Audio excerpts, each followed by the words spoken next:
Hi, Vincent. Hello. You sound a bit faint. Oh, hello. Yes, better. How are you? I'm good. I'm good. I'm looking. How much more of your pamphlets do I have to? Oh God, we have so many pamphlets I still have to post. Oh dear, how many are there? Well, let me just say hold on. Let me just wait. One.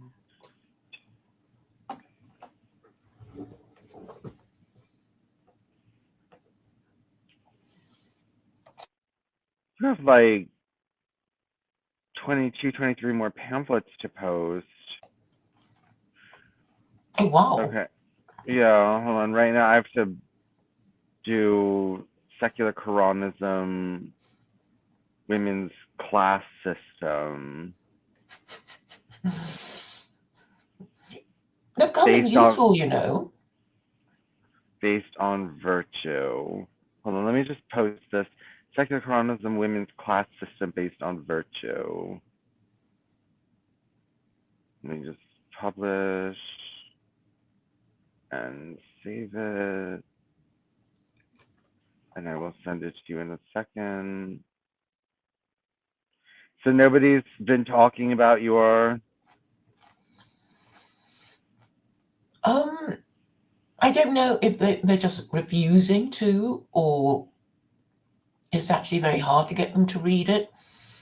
Um, but have you noticed any um, what do you call it? Increase in the number of visitors to your Yeah, blog? a little bit. Yeah, definitely from before when we started it. Yeah, before we started making these pamphlets, just to spin up.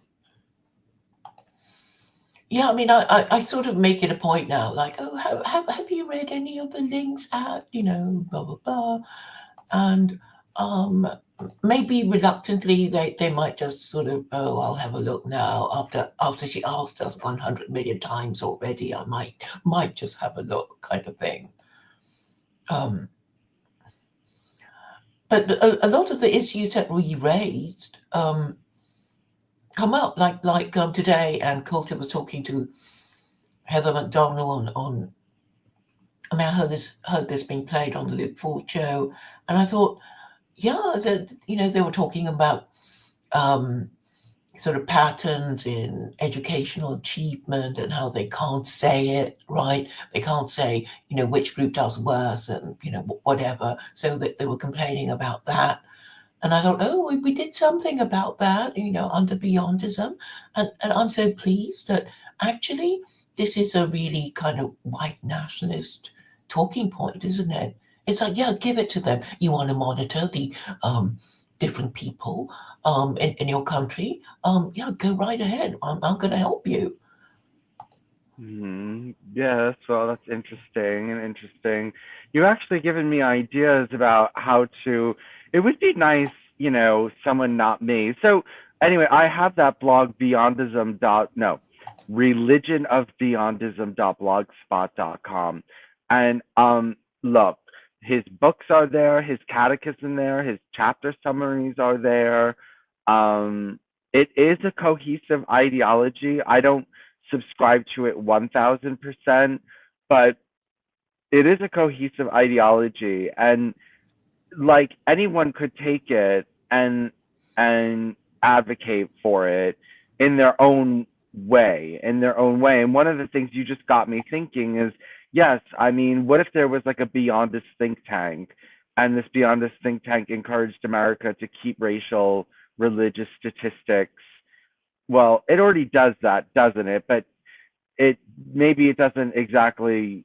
It's Pew Research that does it, right? It's not so much necessarily the government which carries out these classifications of race and religion in society, and then who does best, who does worst, who's doing this, who's doing that, and that would be a good Beyondist uh, talking point, which somebody, I can't do everything in this world, but I at least look. I have his ideology up. I've put up his ideology.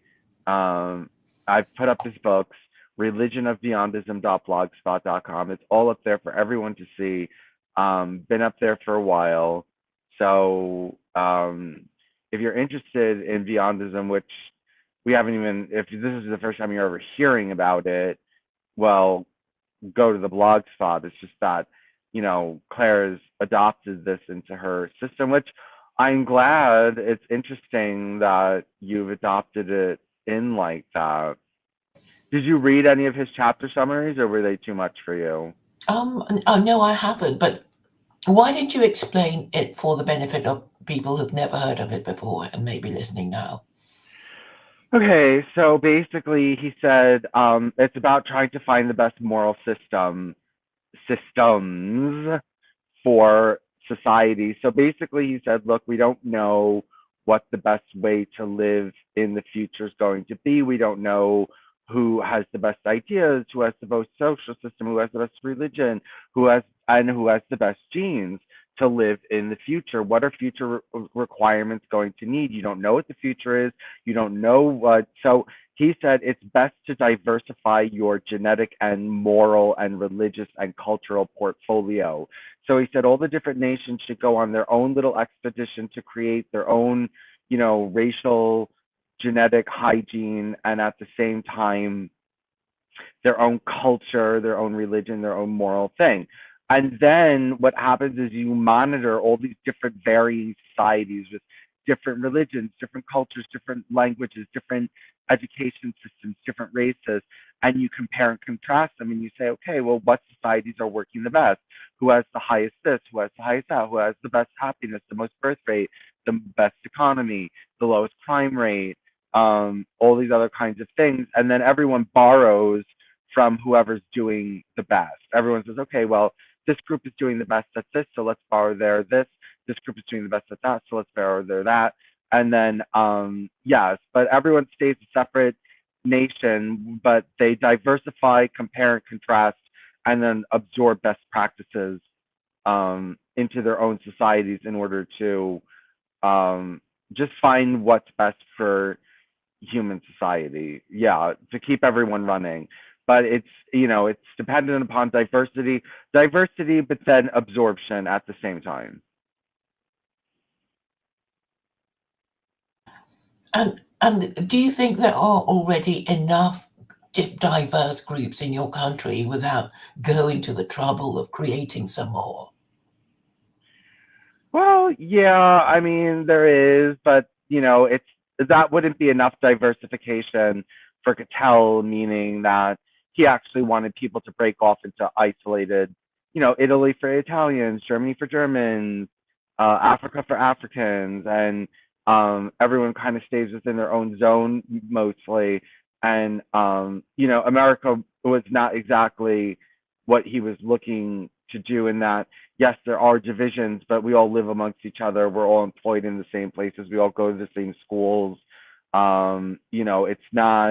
It's not cultural separation enough. But what I'm saying is that your application of Beyondism is, at least it's okay. It's demi Beyondism. I'll take it. Like, you know what I mean? Like, well, like, look, even I don't 100% adopt all of Beyondism, not all of it. So it's more of like something to borrow from, but it might be somebody's complete and total worldview. I don't know. I mean, it it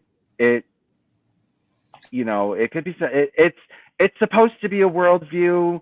I borrow from it heavily. I'm not 1000% on board, but I'm on board enough that I promote his ideology and that I run a website for him and everything like that. So, Hmm. Well, Carol is here. I don't know how familiar she is with the principles of Beyondism, but I do hope she will come and join us so you can explain it all to her again and see what she thinks about it. yes. I So just sent you. I just sent you the women's class system based on virtue. okay, thank you for that.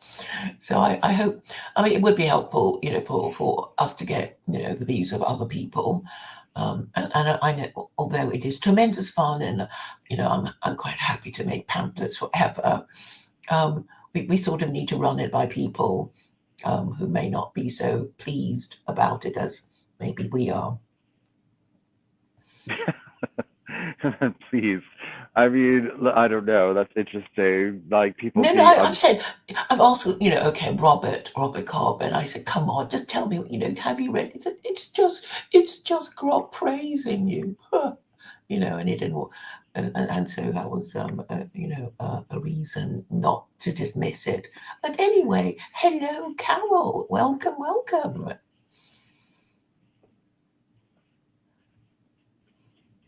We'll wait for her to unmute. But it is good to have you here. Yeah, okay, hi. I don't know Hi. anything about Beyondism. I remember Vincent was talking about it before, but I don't know anything about it really. Okay, well, I do have a blog about it, religionofbeyondism.blogspot.com. So if you ever have a chance, you can go there. And I have up the catechism, and I have the chapter summaries, and I have the whole book up that you can read, all the scripture. It's not scripture, literature. I don't know what to call it. It's, literature, or liturgy, or whatever you want to call it. Well, if you say liturgy and catechism, Vincent, people will think it's a religion. It's so I think we have to be careful about the use of words here. It's supposed to be a religion. It is a religion. What is its kind of? But it has no afterlife, right? Let's divide our souls and compete with each other, which sounds... No claimed afterlife. No, not claimed. Not. I don't think it's against the afterlife, and I don't think it's against you developing an afterlife, but it itself does not provide an afterlife. No. But I don't think it says like there is no afterlife. It's more like, okay, that leaves it up to you. Like, you develop your afterlife understanding. I mean, chapter 49, verse 13 in the Quran is arguably beyondist in that it says God created you male and female and has divided you into, tribes and nations and made the most righteous of you be blessed, or something like that. So that's kind of vaguely beyondist, maybe. Okay, let's explain. It's the idea of God as this, headmaster who has divided his humanity into houses so they can compete, but under the school rules. That's my interpretation anyway. Okay, so Carol doesn't know what Beyondism is. So Beyondism is a religion. It is a religion that was founded by Raymond Cattell, who was a very famous personality scientist. And when I say very famous in psychological sciences, I mean like really top tier, like got the top American Psychological Award and all that kind of stuff. And he's very well known for all that, but what he's not known for is starting a religion, which he called Beyondism. So basically, he wanted to start a religion based on science as best as he could, as close as he could, without any kind of like doctrines and stuff. And he chose to surround his religion on evolution. So this is what he said, okay, we need a moral system in order to live by. So he said, in the future, we don't know what the best moral system will be for us to live under because we don't know future conditions. We also don't know what the best genes will be for the future because we don't know future conditions. So this is what he said. He said, everybody should break off into their own genetic and cultural groups and refine their culture and religion and way of life and their genes, and everyone should just have their own separate thing. And then we should observe each other and compare and contrast each other and see who has the best this, the best that, who's succeeding and who's failing and why. And then you absorb what works and you get rid of what doesn't work, and then everyone's society becomes better but still has to maintain diversity so that there is selection for nature to select from in the evolutionary process. But you wouldn't have nature selecting if you're not mixing, right? You're not, well, what do you mean if you're not mixing? Well, you said your DNA and stuff. Okay, so if you have let's say you have it's okay, so say you have this sort of a ethno DNA community and it's breeding only with itself, which I'm not necessarily against, I'm not against it at all, really, if somebody wants to do that. And you do that, how would you know it just because this one community works pretty good? Like, in other words, maybe they're creating a culture that fits their DNA better, which doesn't mean that you can borrow something from another DNA set and try to transpose it on your own. To me, Well, that's I think that's a very interesting. Understanding, and I think that that's something. Yes, it would be an experiment. So, like, you would have to experiment with this. First of all, you wouldn't make the whole culture. So, right, you wouldn't want the whole culture to say adopt a new religion overnight. You'd want to do, like, a test case, and I don't know, give it a province or something like that. No, I'm saying is let's say it's all done and gone, right? I mean, it sounds sort of like ethno-nationalism to me with DNA consciousness. Okay, so if you do all that, see, how can I? What's a way to put it?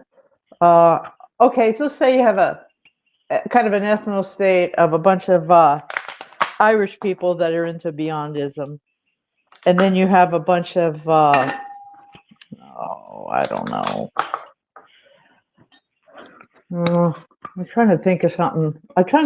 Where it doesn't turn like racial because everybody's stuck on races. What I'm saying is, if you believe in these DNA, I believe there's an argument to be made that that some things in society is created by DNA. I believe there are some things passed down in DNA and some by environment, right? And one of the reasons I believe this is because my one of my daughters amazingly had the exact same vibe and stuff as her grandmother, who she had never met. Right? Yeah. And my husband doesn't act like the grandmother. But I see like differences in how societies are made up, also having to do with expressions of DNA. Like some DNA has developed over time where the successful DNA that kept going on matched that certain sort of culture, like being anal retentive, very German, okay, right? This sort of thing, being really laid back about some things, sort of Italian. I mean, if you have these things and you transport geographically to some other area, I don't think it always works. No. Well, yeah. I mean, but I think the system is more sophisticated than that. I mean, it doesn't just say, okay, so you can make a mistake where you can say, like, okay, well, it's working in this culture, let's import it. Maybe they shouldn't import it for everyone. As I said, there could be zones. There could be, like, this is for experimentation. It's a scientific religion. Remember, he wanted it to be scientific. So, he does talk about it's an experiment and, like, okay, like, try it. If it doesn't work, change it. But everyone is supposed to be conscious of this plot. And it's not like, the population is supposed to be conscious of this experiment. Yeah, like volunteering for a lab study. Kind of, yeah. I don't know. I don't know if it would, maybe it'd be useful. I don't know. Maybe, but it'd be an awfully long time to find out, and you would be losing a lot of.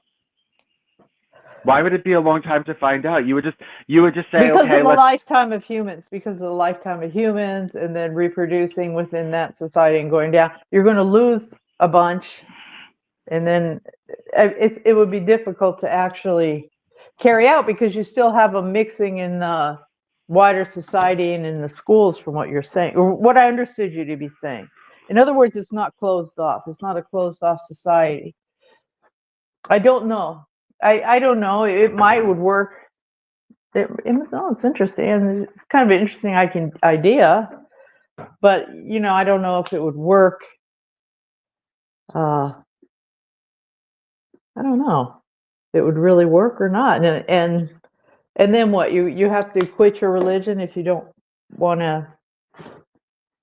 Let's say you don't want to breed with the right person. You got to quit your religion. Yeah. Hello?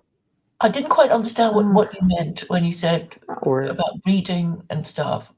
And maybe. And Vincent doesn't appear to be here. Hello? I can't hear anyone. Hello? I can hear you. Can you Oh, hear I me? can't hear. I can't. No, I can't hear anybody hardly. Does Oh, Vincent saying anything? no, he's not. Oh, he didn't say anything. Yeah, I don't know. No. I'd have to read more about this idea, but I'm not. Um, I don't see much difference between this as in trying to create a situation where people can develop sort of ethno states within a wider community. Is what it sort of sounds like to me. Just talking here a little bit. That's what it sounds like. Almost like having a massive housing community, and we're going to try that. We're going to try doing that, whatever. Which Yeah. may or may not work. I mean, I don't know. I'm from California. The problem is we see a lot of these things. We've seen so many of these things start, especially back in the 60s and 70s, that they would go for a while and then they'd fall apart because they couldn't sustain themselves. They just they couldn't keep it economically sustained, and it just wasn't really possible to keep it going. Yeah. Hi, Vincent.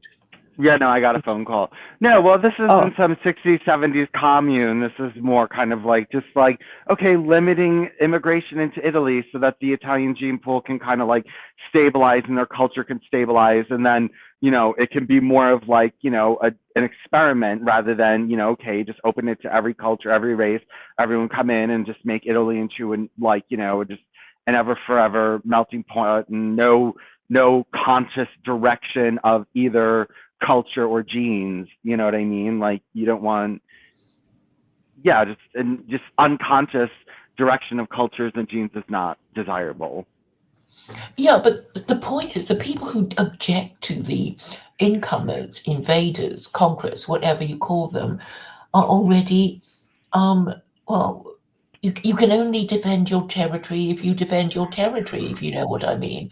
And if you're helpless to prevent, people from coming in, or you can't get it together to keep them out, then I guess they'll keep coming. I mean, this is really, this is what politics is all about, isn't it? It's like, oh, we don't seem to be able to do any of that sort of thing that we used to be able to do. So let's get our acts together and, propose a policy, start a party, get into power, whatever it is that people think is going to work. But if you are leaderless, you won't be able to do any of that. You'll just be arguing with each other.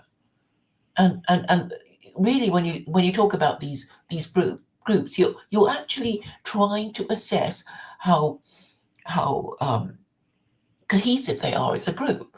Do they have a leader? Do they follow their leader? What are the rules? Blah blah blah. And how do they manage orderly transitions of power? That sort of thing. Oh, Carol's dropped out. But this is a matter of religion and politics, and I know Raymond Cattell is talking about that, and I guess the only way to assess that is just to look at the history of the five world religions, and then you'll be able to have a rough idea which group of religions is most effective at obtaining group cooperation and group solidarity and continued group existence.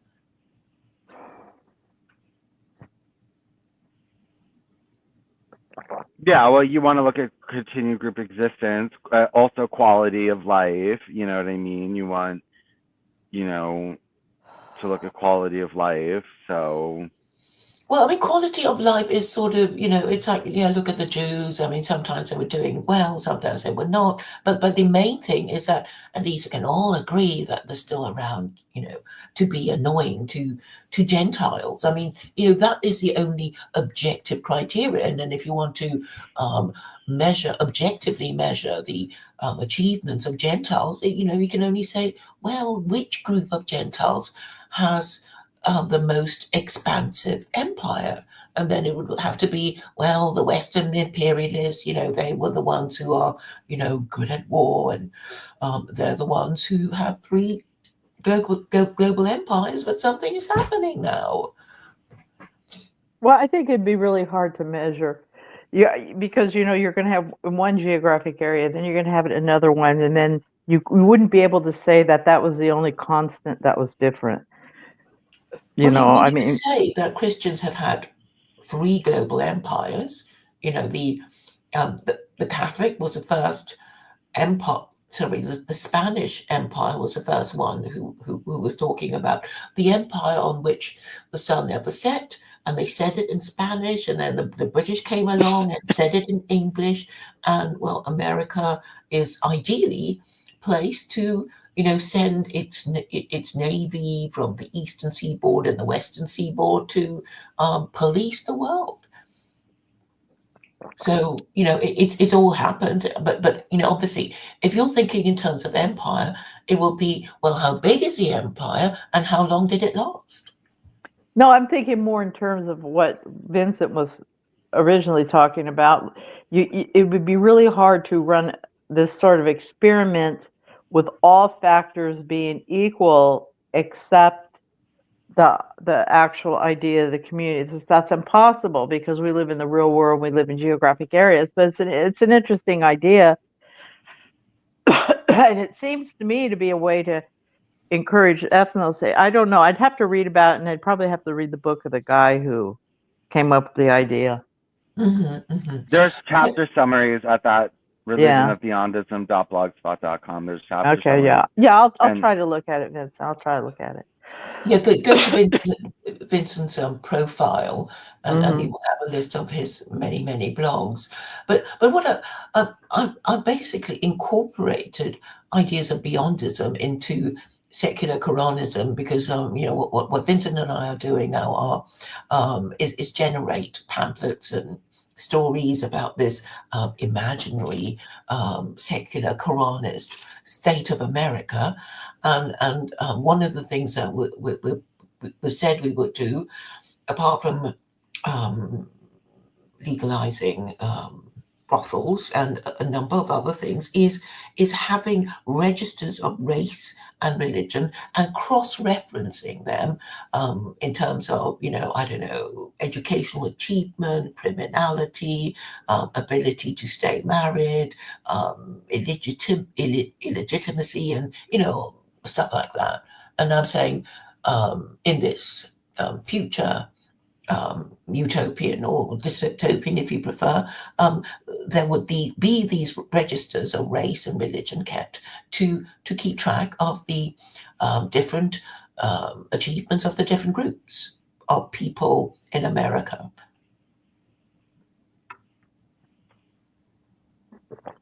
Well, Perhaps I should read you. You know me, Claire. I hate Big Brother stuff, but they do keep tabs on some of this stuff anyway. Yeah, but it's sort of like, a lot of it is sort of self-identification. And I'm saying for Christians, it's sort of like, well, actually, I think Christians kind of get to big up their numbers because, there are lots of people who say, I'm Christian because mom and dad are Christian. And, I remember in childhood them taking me to church. And they're sort of like, well, it's not really enough, is it? Are you a confirmed Christian? Do you believe in the Trinity? And do you, that I think is the real test of Christian identity. Because, as you can imagine, a lot of people want to be a member of powerful religious groups in order to give to give themselves dignity and protection.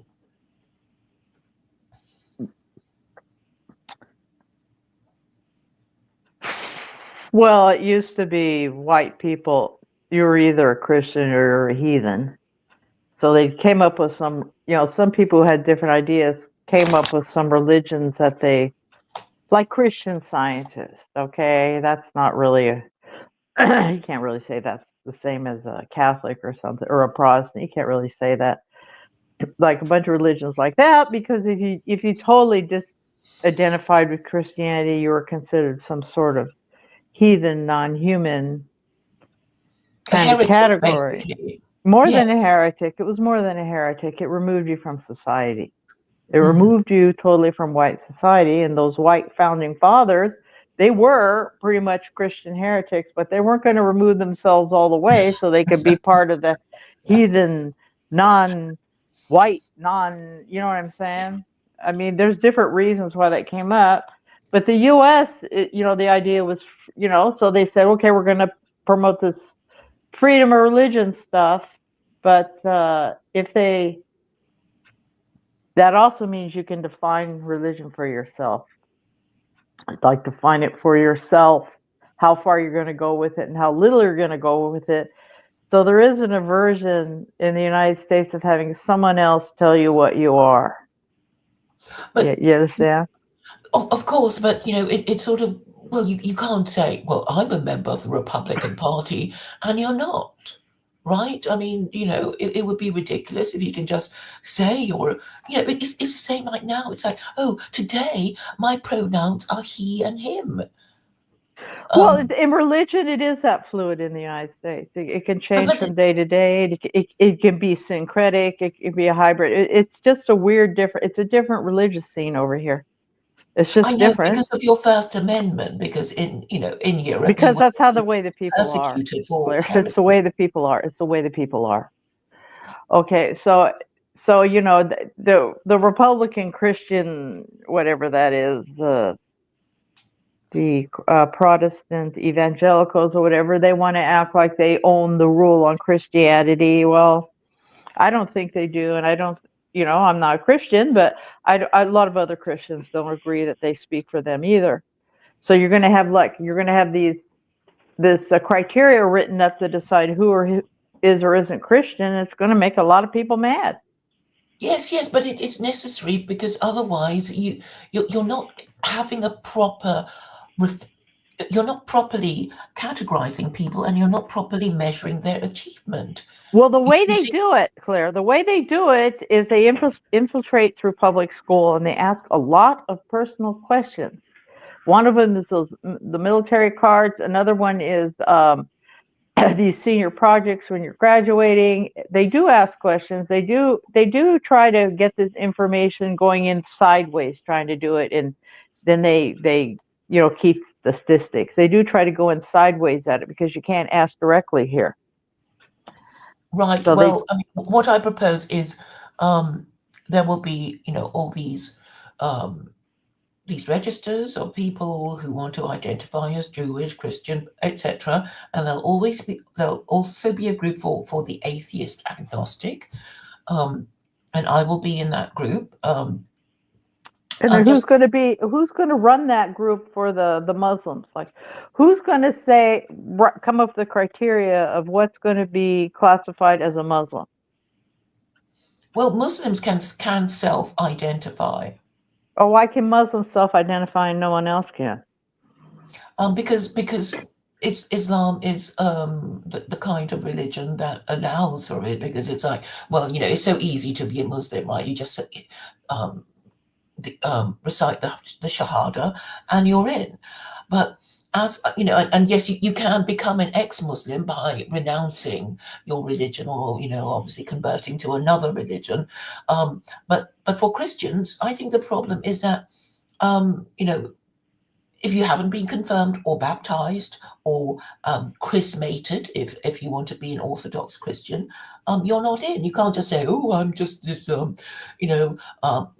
Jay. I mean, he's not confirmed. He didn't even know what the process of confirmation was until it was explained to him by his father. But he insists that he's some kind of Christian, but he's just a fake Christian. Well, what about the Anabaptists, Claire? What about them? They don't do confirmation. They don't become baptized until they're adults. So exactly. They're not Christians. They're not Christians. They're not Christians until I'm saying there's such a wide range of Christians in the United States. It's unbelievably huge and diverse. It's unbelievably huge. I don't think you can do that. The government could possibly come up with any way of counting this unless people self-identify. Well, okay, this is what I propose. So if you want to identify as Catholic, it's like, show us your confirmation certificate. If you want to identify as Episcopalian, same thing. If you want to be, I guess, Southern Baptist, is that Anabaptism? Are No, Southern Baptist? Anabaptists are like Mennonites, Amish, Brethren, or I think Brethren. They do baptism as adults. They don't believe in baby baptism. America does. What about Southern Baptist? Is that the same sort of thing? No, Southern Baptist is a Protestant thing. Oh, okay. Well, everything's Protestant if it's not Orthodox or Roman Catholics, basically, among Christianity. There's all kinds of different ones, but we have so much of that here.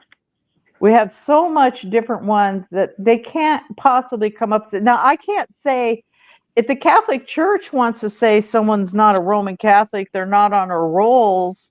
That's one thing. But for the government to say you can't call yourself a Catholic, we don't have that here. We're allowed to call ourselves whatever we want. I know you don't, but I'm saying when you finally get down to brass tacks and say you're not only properly confirmed and baptized Christians can identify as Christian, and it's like, why can't they?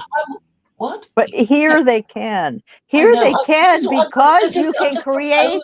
I'm proposing it. Okay, you're proposing, but I'm telling you why you can't. I'm telling you why you can't. It won't work here, is because you can create your own religion and call it whatever you want and be a Christian.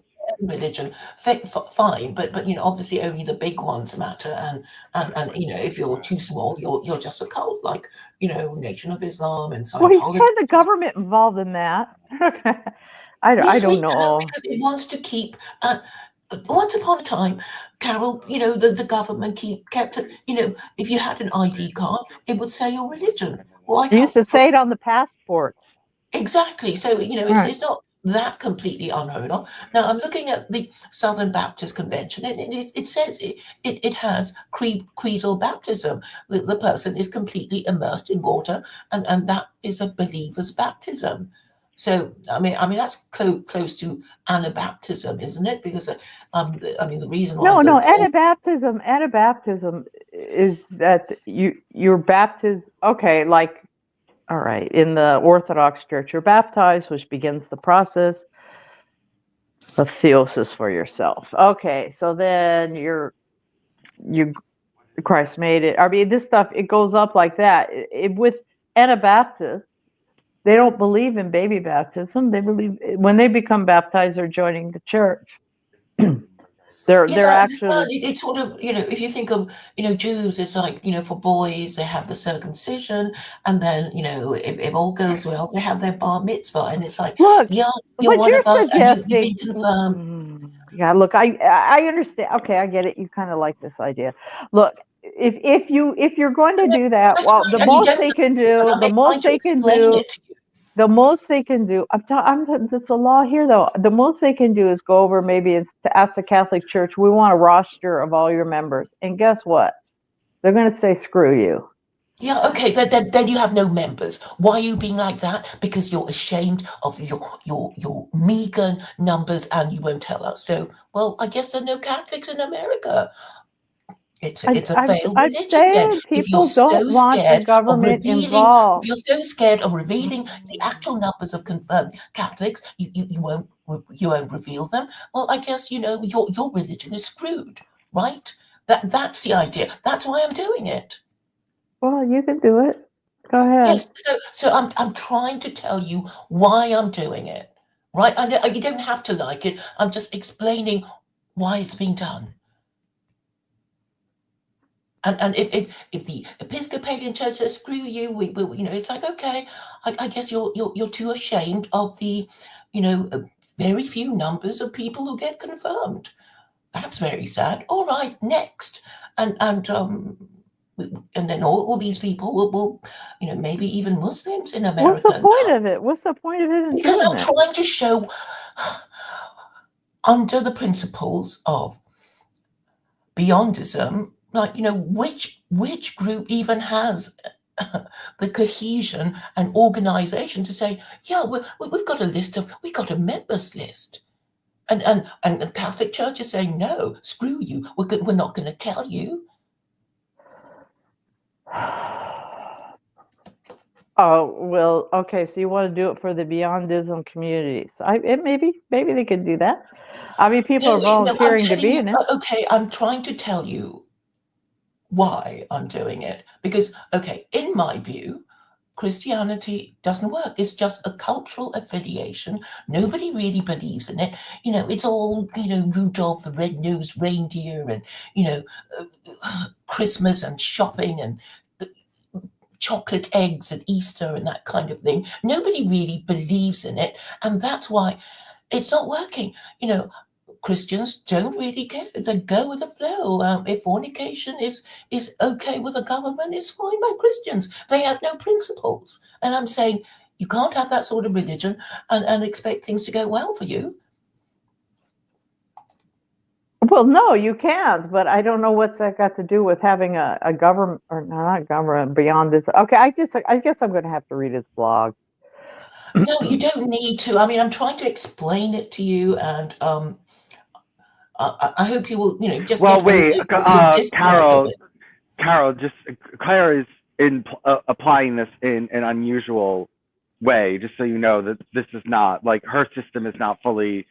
I don't know if that's what Cattell wants exactly, but it's an application to it without making divisions between boundary divisions between different kinds of people. But she's just applying it on a social level in society where you keep these statistics based on race and religion. But I think Cattell would probably let you self-identify.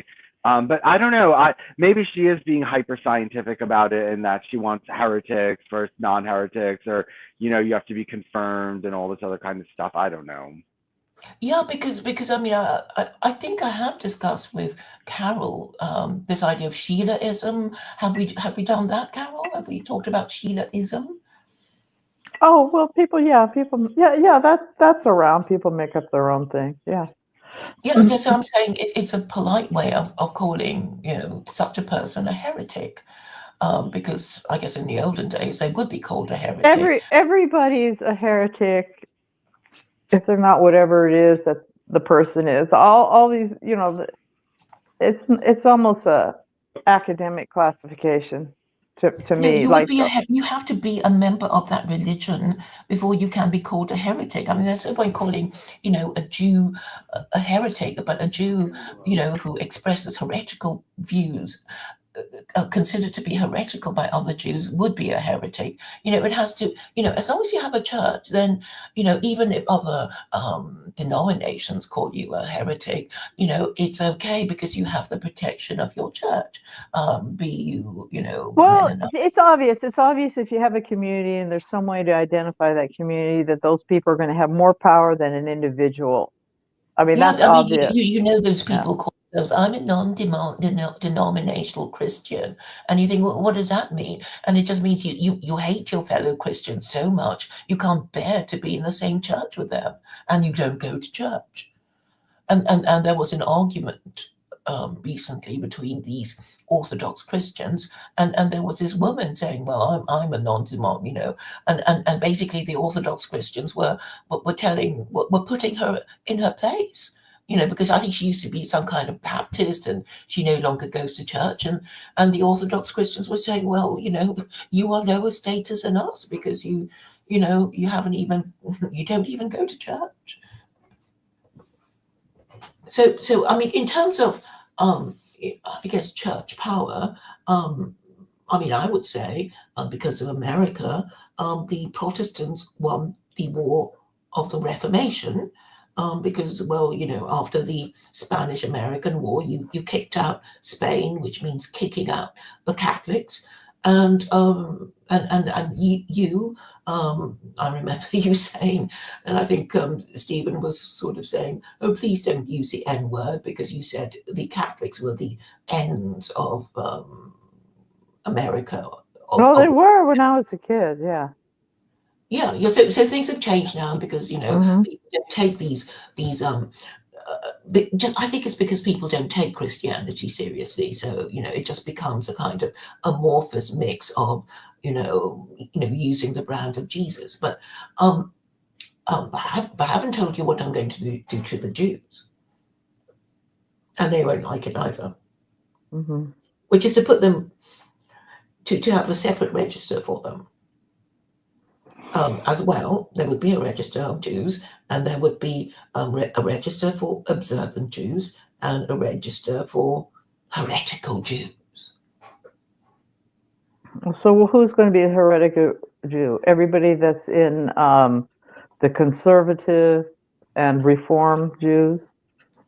If you're not observant and have okay, so you're not observant. That's going to be all the reform and possibly a good number of the conservative Jews. Yeah, because so they're going to be heretics. So they can't identify. They can't be Jews anymore. No, they can. They can, but they can be. They'll be under the heretical Jew list. Why would they be under a heretical Jew list? They don't even have to be under a heretical Jew list. Well, They're just not Orthodox. The Orthodox already just say they're not. The Orthodox already say that. You guys aren't yes, exactly, and this will delight the Orthodox Jews. So they'll think, well, it's not a good list to be on. So maybe we'll, find ourselves another group to be part of, or some might actually want to be a heretical. Well, some people do that. Some people, they come in and they realize that if they don't do an Orthodox conversion, they're going to be second status in Israel and in the United States on the Jew list. So they'll try to convert to Orthodoxy first and then maybe join a Reform shul. But now when you go through Orthodox conversions, at least in California, when they go up and do the mikvah and all that, their first mikvah stuff, they or go in front of that little, the conversion thing, they have to say that they will not quit following the laws for conversion, and that wasn't part of Judaism before. And they have to say that they'll support the state of Israel. But it didn't used to be like that. So basically what you're saying is, okay, and I think anyone who becomes Jewish sees that, because I know a rabbi whose mother was a convert to Judaism. Then he ended up marrying his father, who was also a rabbi. The Orthodox do not consider him a Jew. So they won't count him if they know he's who his mother is. If he shows up for a minyan, they won't count him if they know. But he's an actual so he rabbi. would have to undergo an Orthodox conversion, right? But he's not going to, because his mother, as far as he's concerned, was a Jew, and he's not Orthodox. He himself is conservative. He's a conservative rabbi. And he thought about it. He did think about it at one time, like, when he was younger, maybe I should go through an Orthodox conversion because of my mom. He thought, no, I'm not. My father's a rabbi. I'm a conservative rabbi. I am not promising to live as an Orthodox Jew with some of those laws that the conservatives don't deal with, such as, like sometimes driving a car on the Shabbos, because they say that you're lighting a fire, you can't start the engine. Okay, so he's not going to do that. So if he converted to Orthodoxy and made this promise that he's going to follow the law exactly as how they're saying, he would be lying. So he didn't do it. He didn't do it, and he's still a rabbi. And his wife is a convert to conservative Judaism. She did not convert Orthodox, and so because of that, the other rabbis didn't see that. It was a big deal. It was a big deal when one of the Orthodox rabbis called someone at the Reform thing, called him a rabbi. That was a big deal here. And they were like, wow, man, the Orthodox rabbi told that Reform, called him rabbi.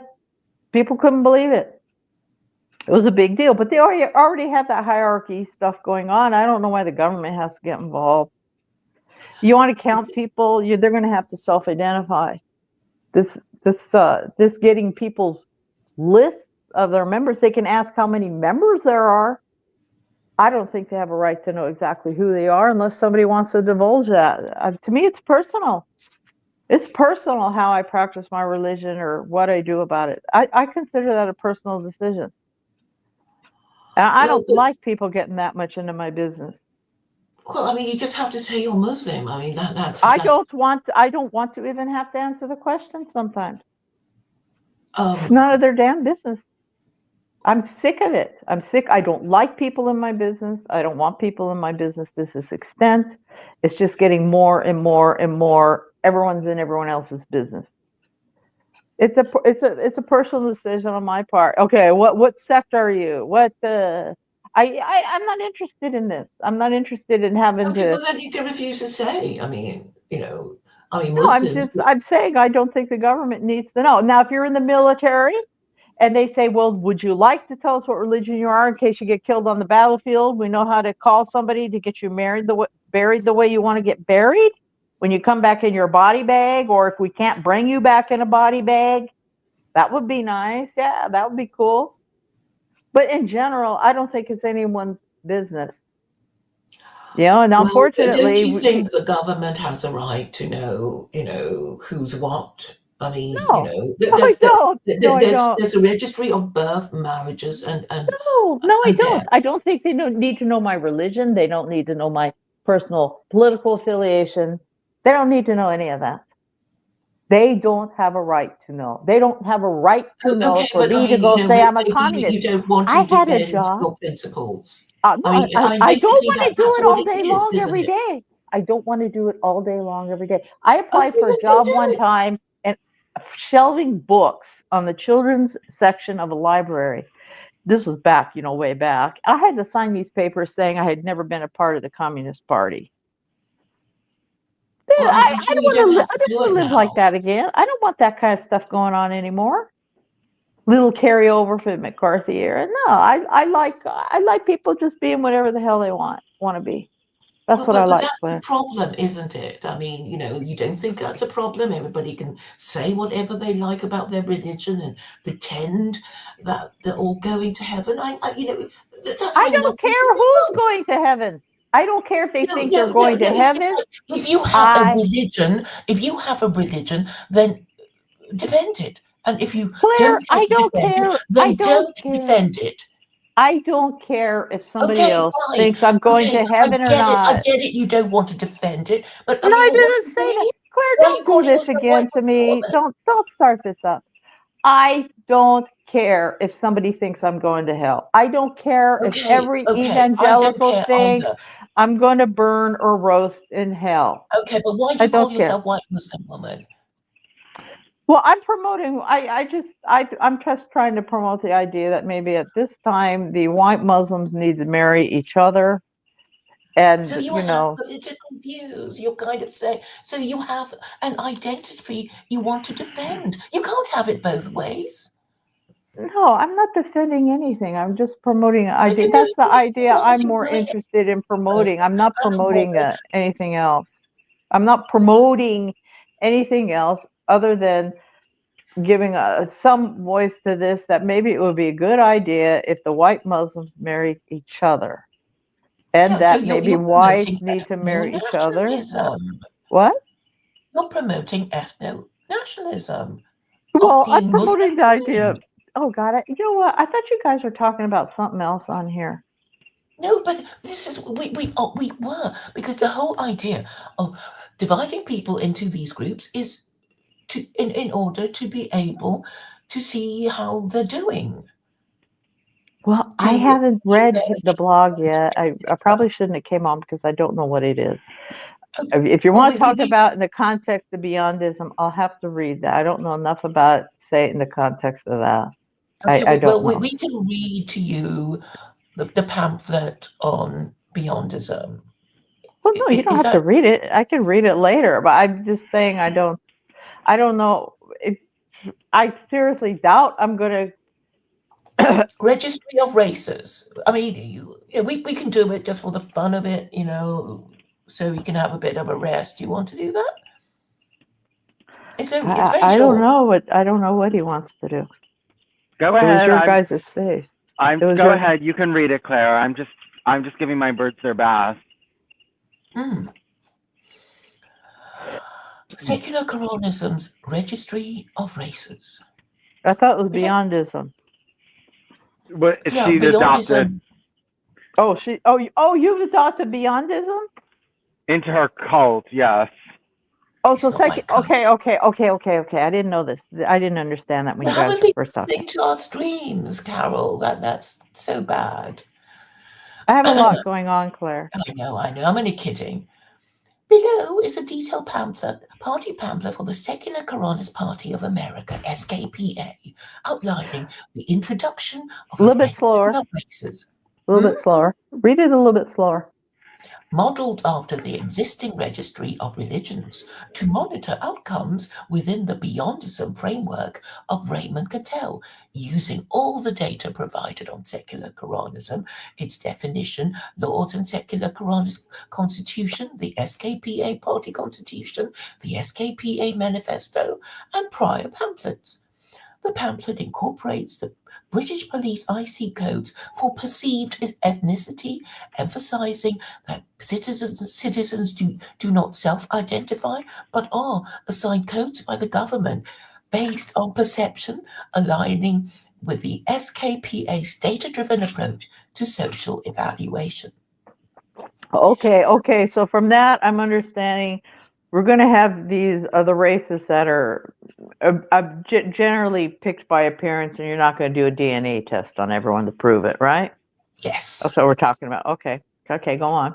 So you don't you turn up at the office and the official there says you're whatever. Obviously a white person, and Yes. then there's the oh God, I don't know what you are, but yes, we've got that. Okay. For you. All right. Okay. Tracking progress, the registry of races to the citizens of the United States. The Secular Coroners Party of America, SKPA, is forging a nation of reason, order, and measurable success under the Secular Coroners Constitution. On March 10, 2025, we expand our vision with a registry of races, a companion to our registry of religions. Just as we track beliefs, Jews, Muslims, Christians, for outcomes like education and crime, we'll now monitor races to see who thrives and who falters. Inspired by Raymond Cattell's Beyondism, we're evaluating groups for social successes and failures, using Britain's IC codes to classify you, not by your say, but by what we see. Okay, Here's wait a why, minute. Wait a how, minute. and what it means for a stronger America. Yes? Okay, what's the how many races in the IC code? Really, I would say only 4, but they're sort of 5 or 6, because the Middle Easterner is often confused with the Arab and Jew. Okay. I'll just carry on. It'll become clear. It's not very long. Why a registry of races? Secular Quranism, founded by Claire Core, strips the Quran of faith, leaving laws for human governance. No usury, a 20% flat tax, socialized medicine now too. Our registry of religions already proves guidance matters. Jews and Muslims, led by Torah and Quran, outpace Christians, lost to New Testament idolatry. But belief's not the whole story. Race shapes outcomes too. Beyondism from Raymond Cattell tells us. Beyondism defined. At its core, Beyondism suggests human evolution depends on natural selection, not just among individuals, but among groups, nations, cultures, or societies. This group selection relies on genetic and cultural traits that ensure survival and advancement. Cattell saw this as cooperative yet competitive. Groups. Wait a minute. So okay. So he's now we are talking about genetic identifiable. We were talking about DNA here or appearance still. We're just going by appearance, really. Okay. Because if you pass as white, then you're white. It doesn't matter if you've got, I mean, like Obama. I mean, it was just, I guess, people called him black because he looked more black than white, right? But is that what he's saying? Is that what I forgot his name, the Beyondism guy is actually Cattell. Is that what he's actually saying, or is he talking about DNA? We're not really sure, but obviously, Okay. people talk about haplogroups and stuff like that, right? Don't they? Oh, okay. No, I was just trying to get clear here. Okay. But actually, there will be DNA as you'll see. But this is for to check the. So I'm proposing that all married fathers get a free DNA test when their wife Oh, well, has that's a different. baby. Yeah. Okay. That's a Yeah. different reason, but okay. I mean, there'll be, a lot of cross-referencing so that Mhm. people can, be tracked, really. Cattell saw this as cooperative yet competitive. Groups work internally but compete externally to drive progress. Studying these dynamics scientifically, we identify conditions for humanity to thrive long-term. We're applying this to race, data, not dogma. Are some groups smarter, stronger, less criminal? The registry will tell us, guiding policies to lift all without guesswork. How it works. IC codes, not self-ID. Under the Registry of Religions, where Muslims self-identify and Christians need church confirmation, race isn't your call. The SKPA adopts Britain's police IC codes used to classify perceived ethnicity for precision. IC codes. IC1, white, North European, for example, light skin, often Anglo-Saxon traits. IC2, white, South European, for example, Mediterranean features. IC3 black, for example, African or Caribbean descent. IC4 Asian, for example, Indian, Pakistani, Bangladeshi.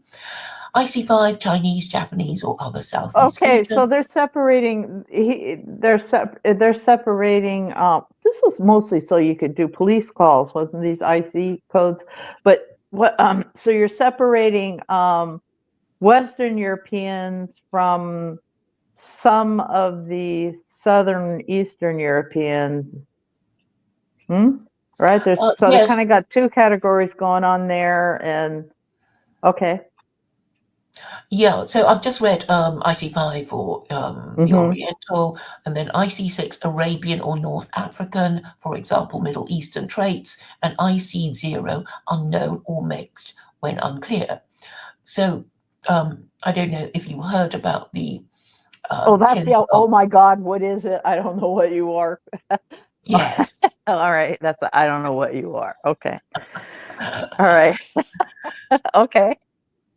So So I just Jews would mentioned. count. So Jews would end up being split up. They would, depending on if they're really light, they would be with the Western European kind of whatever code that was, and then the Sephardic one maybe with the Eastern European, Southern Europeans.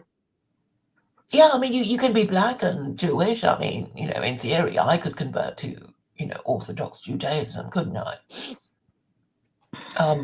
I mean, Jews say, well, we're not racist. Anyone can, in theory, convert to Judaism. So, it's not, it's not as racist as white But if nationalism. you're going to have the codes like that, you're not going to really be able to look at okay, so you want to do the codes and the religion too. And Yes. somehow do some kind of scientific comparison that way. Yes. Uh-huh. Yes. I mean, Okay. there will be a lot of cross-referencing. Mm-hmm. But I was just going to say that some years ago, that Jean Charles Menezes, who was I think, Brazilian electrician, he was mistaken for a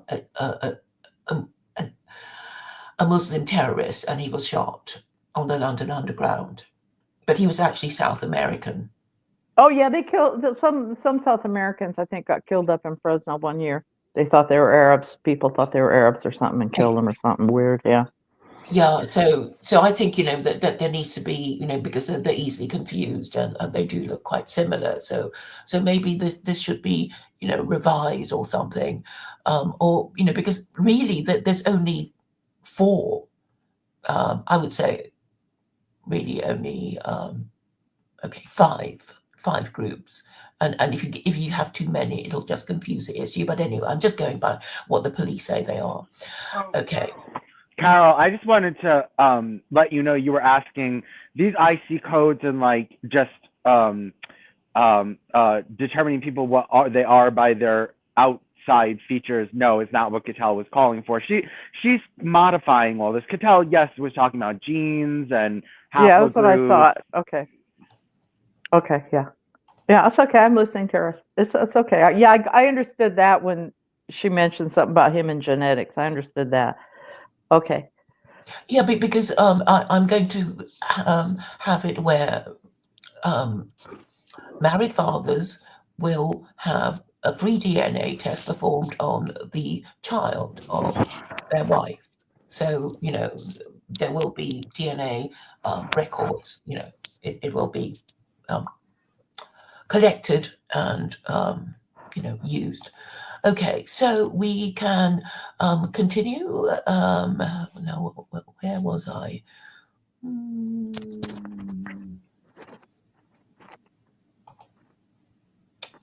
Oh, now I can't find the document. Sorry about this.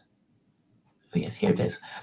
Assignment at registration, birth, citizenship, or annual update. State officials trained by the National Leadership Council assign your IC code based on what they perceive: skin tone, features, ancestry clues. No self ID. You don't pick, we see.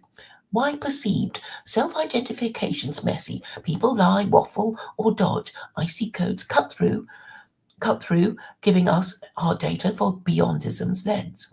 This joins your religion tag, for example, Orthodox Jew, atheist, and for women, virtue class, married mother, etc. One profile, 3 axes: belief, race, virtue, all tracked. What we track: Beyondism in action. Cattell's Beyondism demands we measure groups. Races here for education. Who's topping schools? IC1 whites. Wait a IC minute, just a second. I got a question. Okay, in the United States, they have this thing called passing, right? Or like sometimes black people have ended up becoming so white looking they pass as white. Mm-hmm. Right. So you're going to go in, they're going to go in, and someone's going to tell them you are white. And then they're going to get mad and say, no, I'm not, I'm black. So it doesn't matter what their opinion is. It only matters what the person who's looking at them thinks. Yeah. So if there's going to be a dispute, it'll be referred to somebody else. Like, oh, come on, this guy's definitely black or white or whatever, isn't it? Or it can be, oh well, there's a question mark. ICO then, which might And be just as annoying. Where are the American Indians fitting in this? I suppose it would depend on how dark they are. Okay, go on. Employment. Which groups hold steady jobs? IC3, blacks lagging? Criminality. Who's clean? Who's trouble? IC6, Arabs spiking? The Registry of Religion shows Jews and Muslims lead. Torah and Quran beat idolatry. Now, race data aired on state TV will rank IC codes. No favoritism, just facts. If IC5 Chinese excel, we'll learn why. If ICO mixed stumble, we'll fix it. This isn't prejudice, it's progress. Data-driven, like our flat tax or militia order. You're going to be having a militia. Why couldn't this just be I don't even know if that's on the birth certificates anymore. Why couldn't this just be how it used to be, where they just said what your race was on your birth certificate? Yeah, you could see. Yeah, it could be done that way. Okay, so if they did it that way, and whoever was running this study was not the government, I don't have a problem with it. Right? I don't have a problem with that. Okay. Because it's just talking about what people look like, but I don't know if it would be true to the idea, because I think I have a feeling, I don't know yet. I think Cattell is talking about DNA, but okay. Well, that will also be tracked anyway. Yeah, I think they could just do that going through public records if this stuff was put back on the record. I have to go look at my kid's birth certificate. I don't know if that's on there anymore or not. I don't know if it's on there anymore, and I don't remember. Why Just the woke stuff, because of the woke, this woke stuff actually has been going on longer.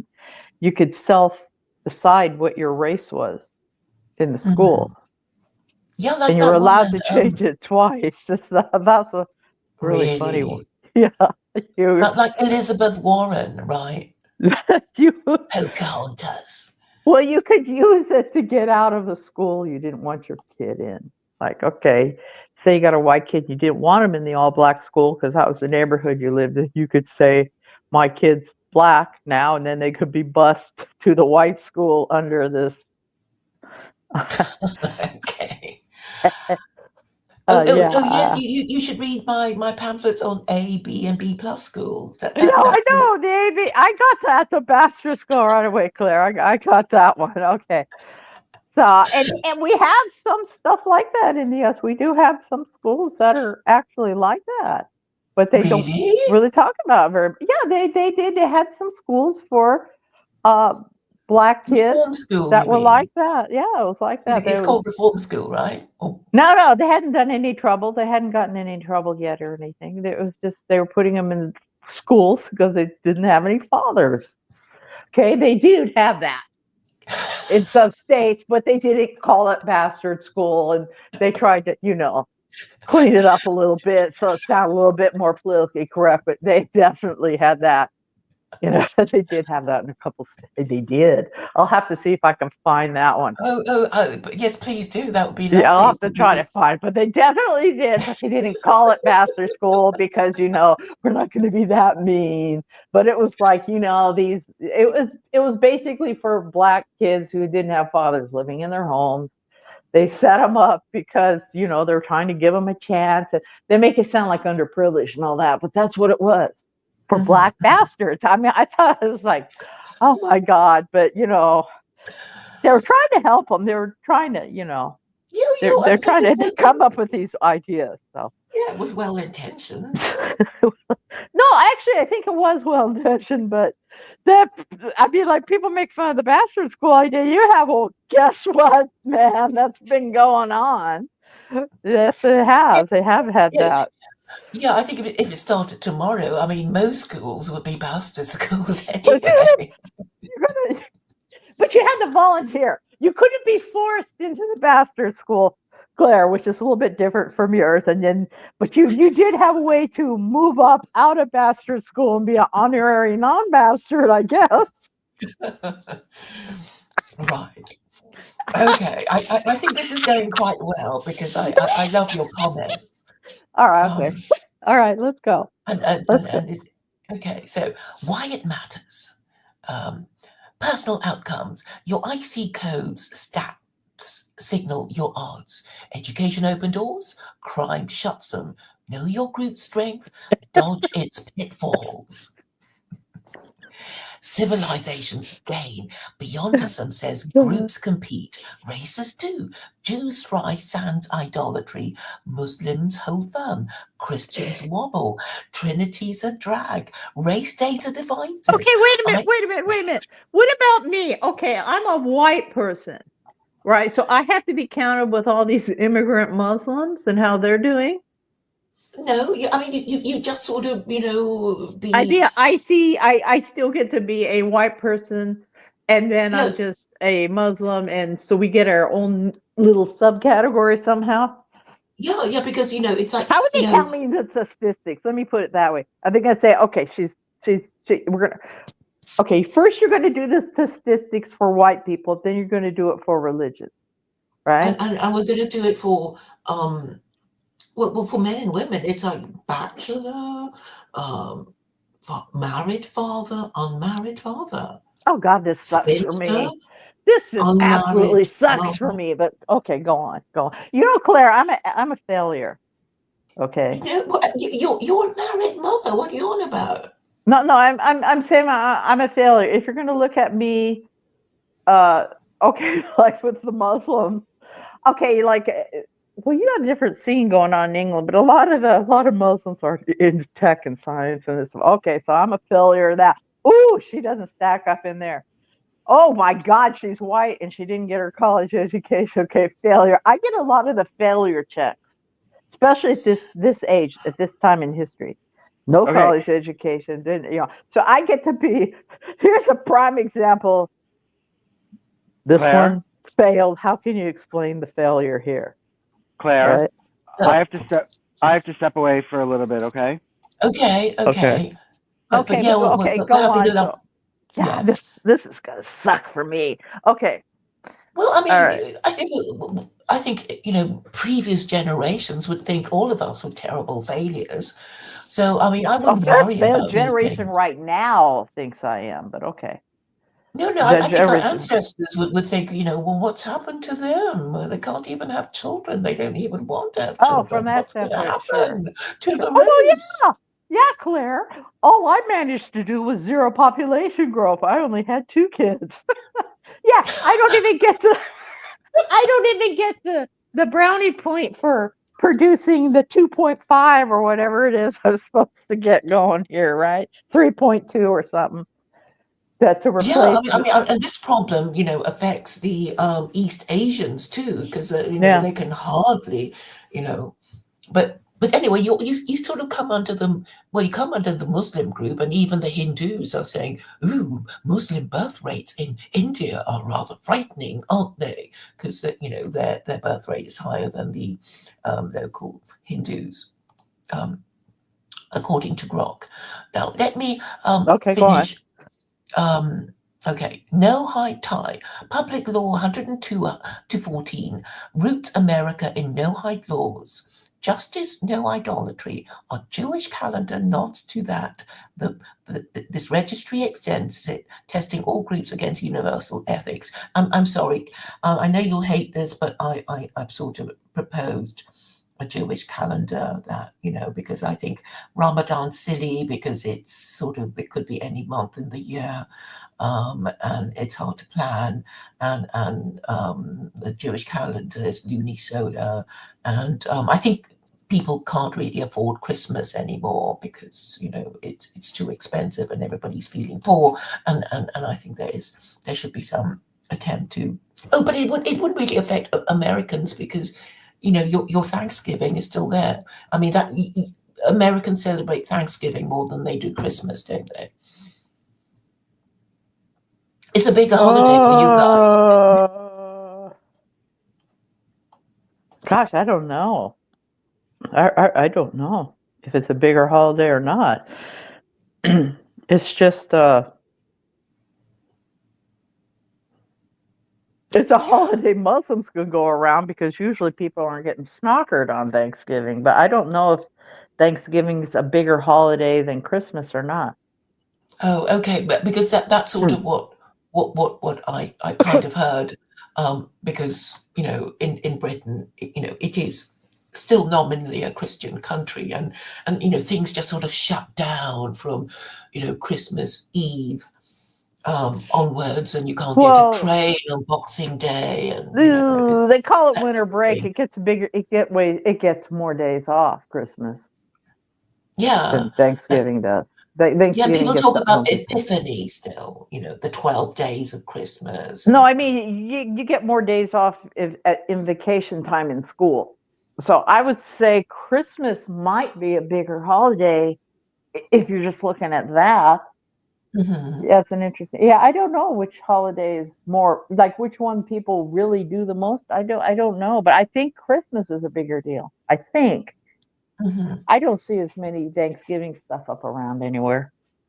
Hmm. I don't know. It's an interesting question. I don't know.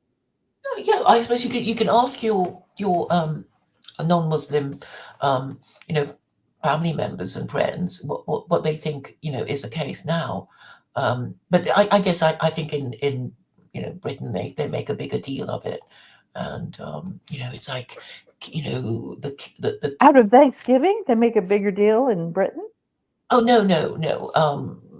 Christmas, because there would be, the Queen or now the King's speech, and there's a kind of tradition really of how Christmas Day runs, and the television Oh, schedules would be different, and lots of movies and a kind of Christmas viewing program that's different to what it is Well, I rest of would the say when I was a kid and up through high school, I would say Christmas was a way bigger deal. Mhm. But I don't know. Uh, Yeah, I I'm suppose it. guessing it still is. I'm guessing it still is. I suppose it's subjective, really. You know, I guess it boils down to how much of a fuss does the government make about Christmas compared to Thanksgiving, or something like Well, that, or the lighting Fourth the of July. Christmas tree on the White House, the White House lawn in his big Christmas party, and Uh-huh. and then there's the Easter egg hunt at the White House lawn. I mean, people are getting so anti-government over here; they kind of don't care what they're doing. But yeah, Hmm. that used to be the government was involved in it, and then they had then they started having the Ramadan meal over there. So I mean, then they just start getting more and more weird. But Hmm. yeah, it was yeah, you had the Easter egg hunt on the White House lawn, and yeah, they did. I think the government is involved in it, but they are not involved in it to the point of standing up and saying you're going to be a Christian or. Well, it's starting to Hmm. turn into that, but I don't think it used to be. No, I Hmm. don't know. I don't know. Okay, let's finish your Hmm. thing because I want to hear the rest of it. Okay, so where was I? Where was I? Um, Addressing concerns. Some yell racism or control. Here's the truth. No self ID. Perception's fairer. Cops use IC codes daily. We're just scaling it. Self ID's a fantasy. Race isn't a feeling, it's a fact we see. Equal law. IC1 or IC6. Same rules. No usury. Flat tax. 100 lashes for unmarried mums. Data ranks, not rights. Debated. Department of Complaints and Suggestions, DCS, takes your gripes. IC4's wrong. And the Department for Debate hashes it out. State TV's your stage. This isn't bias, it's science. Chapter 2, verse 256, no compulsion in religion keeps belief free. Race registry keeps outcomes clear. Your part in progress. On March 10, 2025, on March 20, on March 2025, the Registry of Races launches Get Coded at SKPA offices. Birth records or updates. Your IC codes assigned. See results. State TV airs stats. IC codes ranked by Beyondism's metrics. Shape it. DCS DFDs open. Suggest tweaks. For example, add IC7 for Latinos. Debate us. Jews and Muslims show guidance beats idolatry. Torah and Quran win. Christians lag. New Testament bound. Now, race data IC1 to IC6 maps the rest. Join us to build an America where groups shine or rise, judged by facts, not fables. For data, for order, for evolution. Secular Quranist Party of America, March 10, 2025. Are we gonna measure the frontal lobes of all the criminals in prison? No, we're going to say, did you come from a fatherless home run by your unmarried mother? And Okay, now that's, here's the next question I got. Okay, look, we're back to let's whipping all these unmarried mothers. How about whipping those men? Are we gonna are we gonna go into the DNA database and go get those fathers and drag them in and whip them too? oh, yeah. Okay. Yeah, I mean, it kicks in if you're an unmarried parent. For some reason, when Grok generates a document, it sometimes it tends to say whipping unmarried mums, but actually it should say whipping unmarried parents. Well, I mean, I guess technically people could get a divorce under law here before they had the kid born. I don't consider that person unmarried. Well, I mean, well, as long as you can legitimize your offspring after it's born, right? Um, but obviously, the ideal is that you are already How do married you before. legitimize one after they're born? Well, No, it used to be you had the shotgun wedding while she was pregnant, so then they could say, yeah, the baby's legitimate, was born, had married parents. That's they had a shotgun wedding while they were married. I mean, where they weren't married. That's what the Yeah, shotgun wedding was for. yes, but I mean, it would still be fair to say that if the parents married after the bastard was born, it's legitimate. I mean, I suppose you could define it like you are legitimate if at any time your parents were married to each other. So it's a wider thing. So okay, let's say pregnant mama's in the hospital. Daddy's not around. Daddy needs to rush her, hurry up, get married in the hospital so that she doesn't get the whipping and him doesn't. Well, I've got this new idea called the concubine contract. Shall I read that to you? You might like the idea because it's just a very, very cheap wedding. You don't actually pay for a wedding at all. So here we are. Let me find it for you. Concubine contract. A muta. You have a muta contract. So it sounds like. Okay. Yes, perhaps you can call it. Okay. Secular Quran is a pamphlet on concubine contracts. Below is a detailed party pamphlet from the Secular Quranist Party introducing concubine contracts under the Secular Quranist World State, Utah, blah, blah, blah. This pamphlet outlines the purpose, structure, and benefits of concubine contracts for unwed dating couples, integrates them into a new department within the Marriage Bureau, and aligns them with secular Quranism's patriarchal, secular, and order-driven principles. Well, this sounds like a muta contract. It's a different type of marriage. Okay. Okay. That's still marriage. Okay. A smart step toward marriage and order. The Secular Quranist Party is dedicated to forging the Secular Quranist World State, a society rooted in the practical laws of the Quran, stripped of religious fluff, where order, fairness, and patriarchy reign supreme. At the heart of our vision lies a family, strong, stable, and led by men. But what about unwed couples dating, flirting with the risk of pregnancy outside marriage? That's where concubine contracts come in, a brilliant government scheme to turn serious dating into a pathway to marriage, avoiding the chaos of illegitimacy and its punishments. This pamphlet introduces concubine contracts overseen by a new arm of our Marriage Bureau designed to promote commitment, protect women, and keep society on track. What are concubine contracts? Concubine contracts are voluntary agreements for unwed dating couples, a man and a woman who want to safeguard their relationship against risks of premarital pregnancy. Purpose. If a dating couple conceives a child, the concubine contract automatically converts it into a full marriage contract upon the child's birth, locking in commitment without the lash. Not mandatory. Why wouldn't you just have this be a different type of marriage and not have to do all that? Well, I mean, the idea is so the woman can say to her boyfriend, shall we register a concubine contract so that when I wouldn't call it a concubine contract. That's what I'm saying. I would call it I would just call it a muta marriage.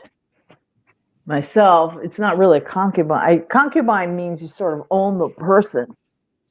No, I call it concubine because concubines actually have rights and their offspring are legitimate.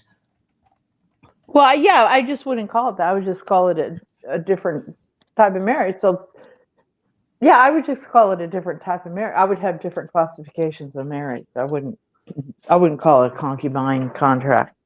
Okay, I know it's kind of controversial, but no, not it's controversial. I don't believe it's I don't think that's the right term for it. But okay, I'm seeing this as you're talking about two free people who are entering into this, and that's not a concubine.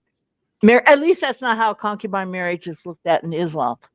So I'm saying that's not a concubine marriage, but it's definitely some type of muta contract, which is from two free people. That's two free people deciding to get married with. That's not a full. That's not doesn't have as many responsibilities as a marriage like I have with my husband. That's just a regular marriage, right? Yeah, so it's lower status than a marriage, while the couple are just, No, it shouldn't have to be lower status, is what I'm saying. It should just be a different type of marriage, and there's no comment as to the status of it. And I wouldn't call it concubine. I'm just saying my view, Kelly. I'm just saying what I think. But yeah. I'm just trying to explain Mhm. how it works. So obviously, it would be a concubine contract. I mean, the woman might be sterile, so it never becomes a marriage because she never. The only way of converting a concubine contract into a marriage is when the kid is born, right? And the date of the birth, the day the child is born is the day that the couple are deemed to be married. So that's really the idea. It's to save on the wedding day, really. So I'll continue. So it converts into a marriage contract, but it has to be registered. That's a point. So the woman might propose that the man register their contract, and which is a kind of engagement anyway. And if he says no, I'm not interested, at least she would know not to waste any more time with him. So I think it would be useful for that reason alone, intended to help the woman work out who's worth staying with, and when it's time to move on. Not mandatory. Dating doesn't require a contract. It's optional, a state tool to encourage serious relationships aimed at marriage. Protection against punishment. Without a contract, pregnancy outside wedlock means 100K lashes for the woman and no financial support from the man. With a concubine contract, both avoid punishment. The child's legitimate. The family's formed. Why concubine contracts matter. In secular Quranism, unwed pregnancy is a no-go, punished harshly to keep order. Concubine contracts bridge the gap, avoiding the lash. A dating woman fears pregnancy. 100 lashes if unwed. The contract turns that risk into a marriage, dodging the whip. Signaling commitment. A man who signs shows he's serious. If he won't, she knows he might ditch her pregnant, leaving her whipped and alone. It's a test of intent. Smart women walk away from refusals. Promoting marriage. Dating's fine, but marriage is king. This nudges couples towards family, our patriarchal prize. The Marriage Bureau's Concubine Contracts Department. To manage this, we're expanding our Marriage Bureau with a dedicated Concubine Contracts Department. Structure. Director.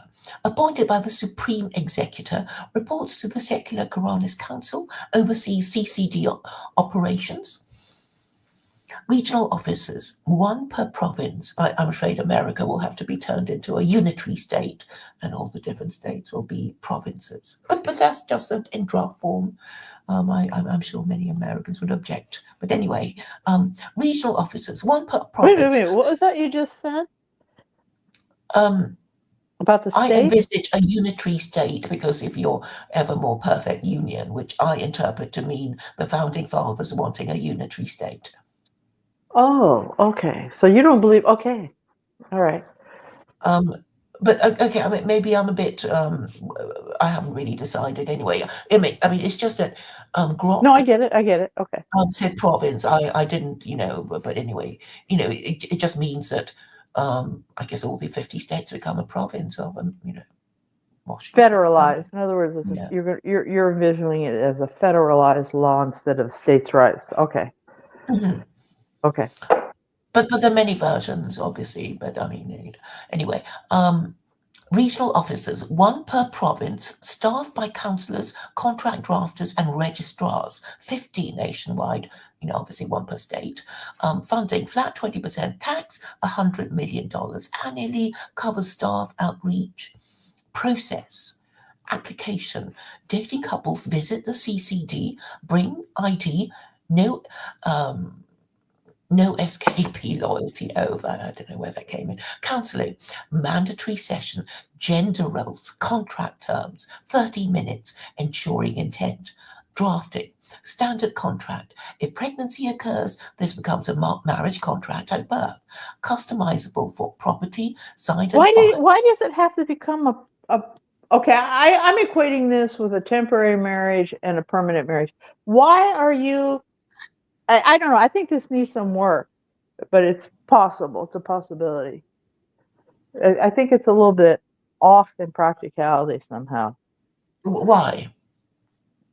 Because I think you have the problem of teenagers doing stuff their parents don't want them to do, like not agreeing that their kids can have sex, and the kid goes and does it anyway, so they're not going to tell. And then you have the problem that because there's a kid, now all of a sudden they have to be in a permanent marriage where they have to go through a divorce. If it was a temporary marriage, the time just runs out. You don't have to, there is no divorce. You don't have to do a divorce. Yeah, but I'm not really trying to imitate the Mutter marriage. It's all no, but I'm saying I think it's maybe a little bit better way to do it, but you got a little bit of retroactive stuff going on here. I mean, I'd have to put this all down on a piece of paper and look at it. I mean, for me, I think it can be made better. I guess I'm saying your suggestion can be made better. Well, it would be great. I mean, obviously there are there's space for comments, so I hope you will comment with any suggestions. I will. Well, if you unblock me, I can send you the link where you can, go straight and tell us what you don't like about it. So, registration, file with CCD, $20 fee, valid until marriage or termination by mutual consent. Conversion, pregnancy confirmed, for example, hospital report, CCD upgrades to marriage contract, birth triggers legal union. Transition to marriage, birth trigger, childbirth certificate, activates a contract, hospital notifies CCD, marriage formalized.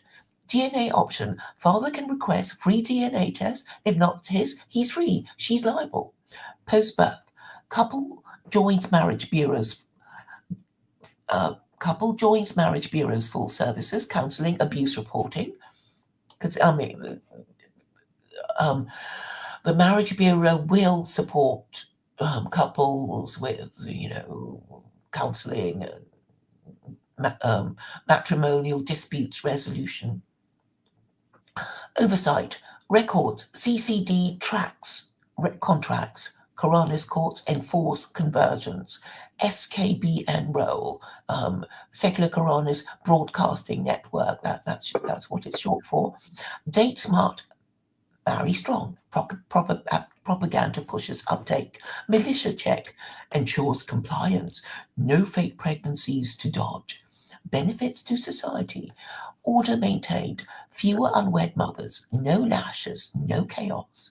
Rome fell from family rot, revolt. Okay, so you're trying to resolve the situation of where someone's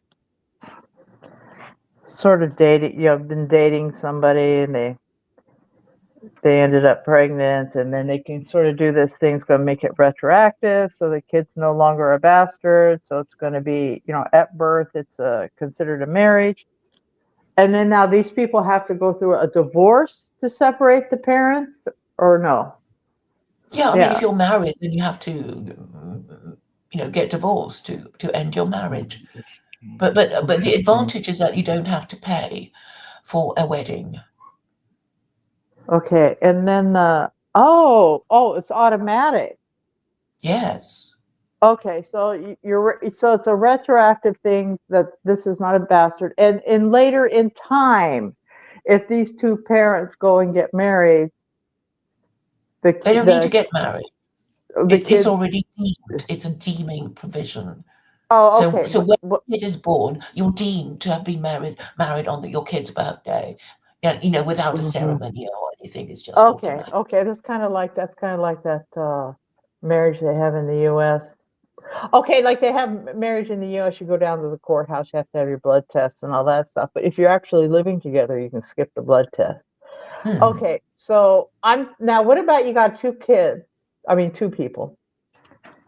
Two. Man and woman, whatever, and they have this illegitimate kid, and the dad's not in the picture at all.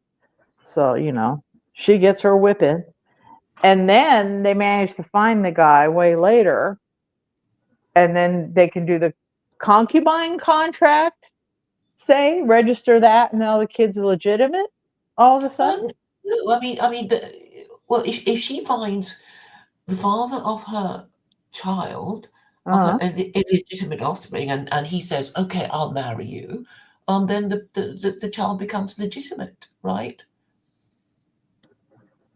Oh, well, not in America. I mean, maybe. Yeah, I don't know. You're kind of getting into a. Yeah, I don't know. See, that's what I'm trying to figure out here. Well, I mean, there were issues of legitimacy because during What's the the English. difference between that? Let's say let's say in the old days, some of these guys, aristocrats or whatever, would have these bastard kids, and they just get some good jobs for them and stuff, and they wouldn't say it was theirs. And then every once in a while, one would come out and declare someone his son. Say, no, this is my son for all time and prosperity, and he is of my collective gene pool legacy, and I recognize him. Where you recognize someone as their son. How's that fit in? Mm-hmm. What's wrong with doing something like that? Well, you can do it. I mean, okay. Under my proposed system, a man is not legally bound to maintain his children outside his marriage, right? He's not, so it's a way of telling women, like, if you get knocked up and you don't get a concubine contract, you're left holding the baby.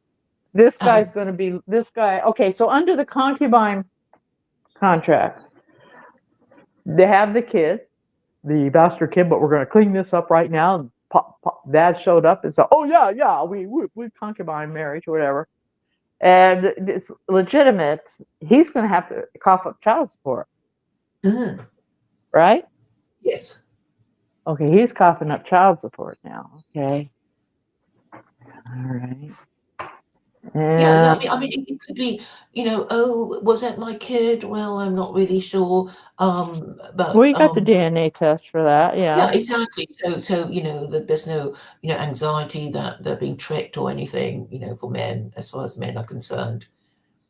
So what we're really down to here now is, or maybe somebody's cousin could show up and save the day somehow. And all right, so basically the ones who's really, really has the big problem are these chicks that hook up on Tinder for one-nighters, right? They don't know who they're with, and that's the end of that. And they can't find the guy, so no one's going to be able to show up at the hospital and say anything. That's who's going to really get.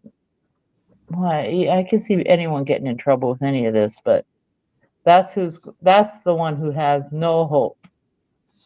Well, I actually have a register for them. So you have unmarried. See, it's not just so complicated. Parents. What?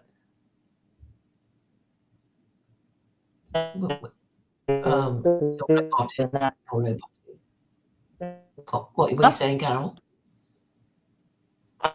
That's when people start talking about love, I start looking at. I'm afraid I can't hear you properly. I can't hear you. Okay, what's going on? I still can't hear you. Can you hear me? You sound like a robot. I really can't hear you. Maybe. Okay, something's wrong with the connection, I guess. I'm going to try to leave and come back. I'm going to try to leave and come back. I can hear you now. Oh, okay. Oh, I don't know. Maybe that's a dead spot in my house. I'm walking around. Okay. Let's see. Well, I think we could work on this more, but I think it's kind of interesting. So you basically have a. Okay. So the real Sludinskis are the ones with the big problem.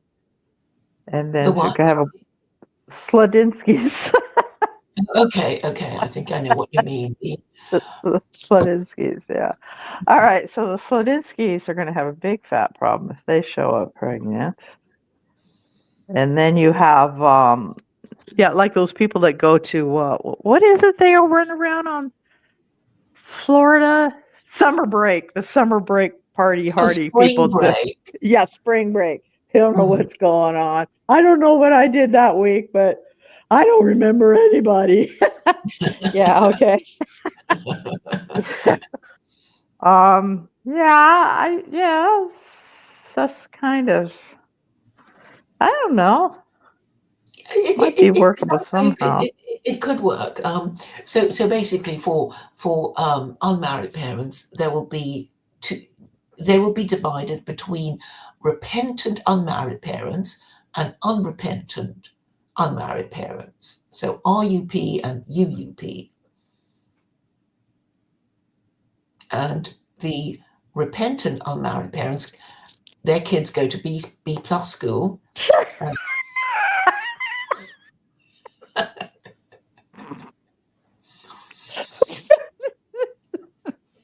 Okay. I'm laughing at this because it's so funny talking about, but I swear they have those schools here. They did have some schools, not in California, but they did have them in some states. Where these basically it's for these. That's what it was, and it was not for kids that caused trouble. It was for kids to give them a better start to where they wouldn't be causing trouble, like trying to teach them to, behave. Yes. Yes. And everyone wants to act. Okay, I'm just saying, if anybody makes fun of your idea, I'm going to try to have to find the name of that school. They already had some like that here. They Okay, had that's some in this great to know. country. Yes, they had some, but they didn't call it that. And so the parents were humiliated dropping their kid off at the school because no one specifically said your kid's in bastard school, but that's what it was. That is what it was. You know what I mean? Not only are you in bastard school, you're in the bastard black school. I mean, that was really bad. And it was for boys only. They wouldn't even let girls in the school to make sure they weren't making more bastards. I mean, it was really, really clear. I think Pelu went to one of them. Who? But do you remember Mr. Pelu? Well, he wasn't from the U.S., was he? Well, he went to a whole range of schools. He said he went to a black school in Alabama or something. It was quite a Oh, well, there's well-known, plenty of black schools, but I think but this it was. was a boys-only school. But it might be, for Oh, interesting. I don't know. I think it was in Illinois. I think it might have been in Chicago. And I'm going to try to find it before we get off. I'll see if I can find this and send it to you. But that is what it was. But they cleaned it up a little bit with their language class. So you got to clean it up a little bit. So so the people will be happy dropping their kids off at bachelor school because they can kind of pretend that's not what it is. Like they have continuation school in the U.S., right? Right? I don't know what that means. Well, continuation school is basically high school for kids that are druggies or their parents were, idiots. Okay. This stuff, but they call it continuation school. It's called continuation school, so it's not specific as to why the kid was at that school. Right? It's not specific. Like, oh, you went to the continuation school. And some people go there just because they got behind in classes. Right? Mhm. So they got the name for the school that's a little softened up. Yeah, the bachelor school needs to be, maybe something a little kinder and gentler. I don't know. Although I find bachelor school true to form, I think that's the real name of it, but I'll try to find it for you. I know in Africa they have A and B schools, which is kind of where I got the idea from, really. They have bachelor schools in Africa? I don't know, but I mean, I just remember they would call them A and B schools. Um, right. Well, So, you guys have more of a, in England, have more of a separation of those schools is you have like schools. Well, okay, here it's called tracking. In California, it's tracking. They're looking at these kids very young age, and they're deciding they're deciding who they think is actually going to go to college and who probably isn't.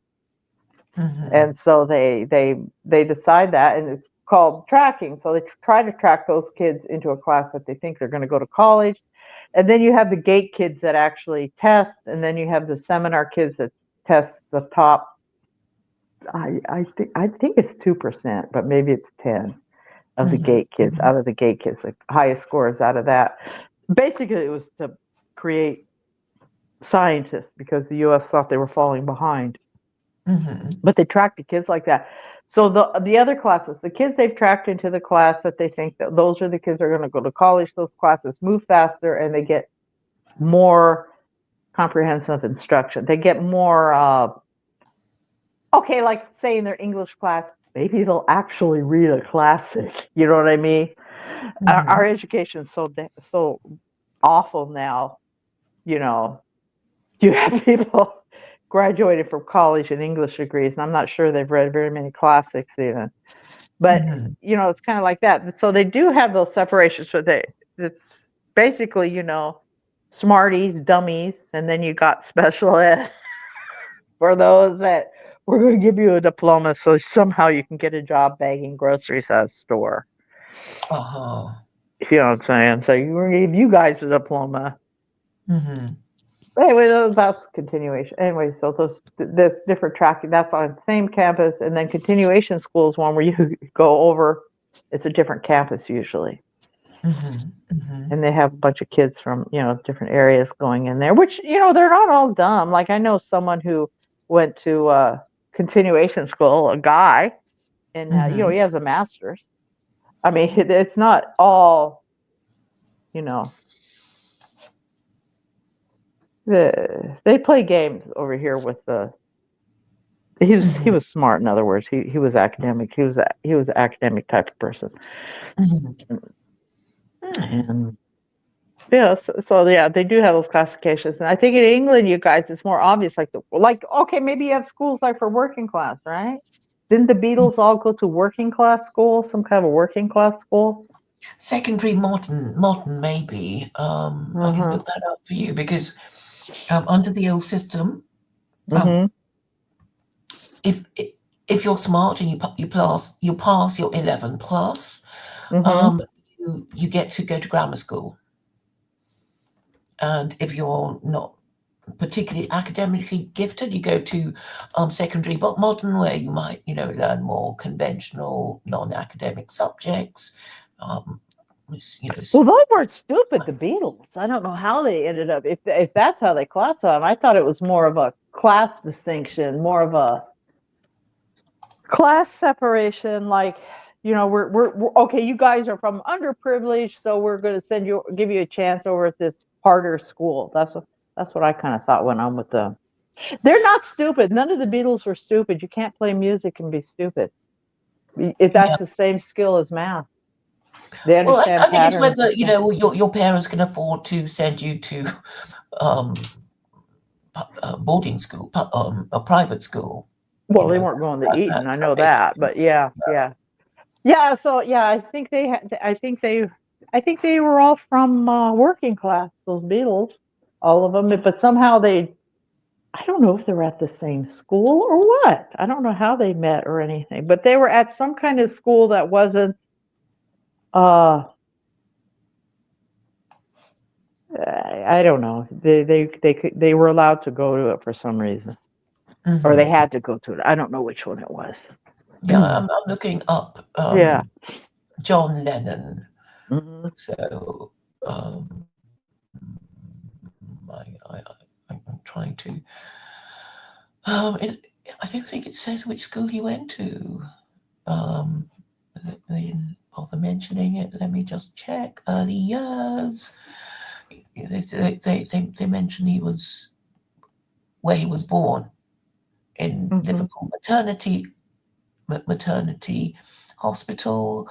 His father was a merchant seaman who was away at the time of his son's birth. Is that considered low class in England? Merchant seaman? Yeah. Working class, considered working class, right? Yes. Okay, yeah. They were from working class families, and our distinctions over here are a little bit different, but yeah, okay. Pretty much you have to have some kind of a certificate, right, to be considered above working class. Yeah, I mean, so basically, his father sent regular paychecks, and then he stopped when he went absent without leave. When he eventually came home 6 months later, he offered to look after the family, but Julia, Lennon's mother, was by then pregnant with another man's child, rejected the idea, so that was so I guess Lennon had a half brother, a half sibling. Mm-hmm. Um, Mm-hmm. it doesn't say which school he went to, as far as I can tell. I should just word search the thing, and maybe I will find something. Find on page school. I don't know if he went to a working class school that was considered, you guys are going to be nothing, or if somehow those Beatles got into a working class school where they thought these guys have the potential to be something. I don't know which one it was, but they went some kind of school that had mostly kids from working class. And Actually, Lennon did pass his 11 plus, and he went to Quarry Bank High School, which I can excuse me, was a grammar school. So what's a he was a grammar grammar school school? boy. What is a grammar school? It's not okay. If you're not so clever, you go to secondary modern and learn how to type and do woodwork and metalwork, Okay. that kind of There thing. you go. But if you're That's tracking. smart, Okay. yeah, That would be tracking. Yeah. hmm or streaming maybe even. And they called it grammar for high school. See, in the U.S., grammar school is kindergarten through sixth sixth grade. That's grammar school. Hmm Or no, now fifth grade now, and then middle hmm school is sixth through. Yeah, so that's what was throwing me off with the word grammar there. Okay, yeah. So he got to go to the school for a smarter kid, smarter hmm than his class, smarter than Yeah. the norm for his class. Okay. Well, Okay. Yeah. the grammar school is really for smart Someone they think can make working something class out of boys. life. And, I think yeah. Shakespeare went to a grammar school. Yeah. Yeah. Yeah. Yeah. No, I'm not making fun of it. It's just a different system. Yeah. Hmm Hmm. Here they try to do it. Here they started up with charter schools that you could get bused to, or you could get switch schools, and they do the tracking within a school itself. Like hmm I mean, theoretically, you're just supposed to go to your neighborhood school. So whatever it was, and then they would separate these kids at the school itself, not sending you into a different school. And then some of it now is being sent to different schools. Like you hmm might go to the Science Academy or something like that, but those are charter schools hmm where you get on a waiting list and you apply to get in, and maybe have to bus. Yeah. Okay. All righty. So what else is on there? Did you read the whole thing? Not yet. I will Okay. continue. It's not much longer now. Let me see. Where was I?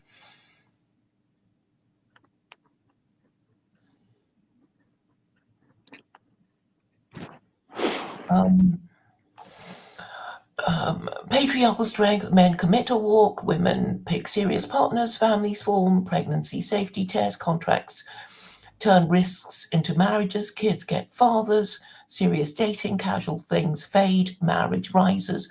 Vice curbed. Why it's fair, practical, voluntary choice, not force. Couples opt in, freedoms intact.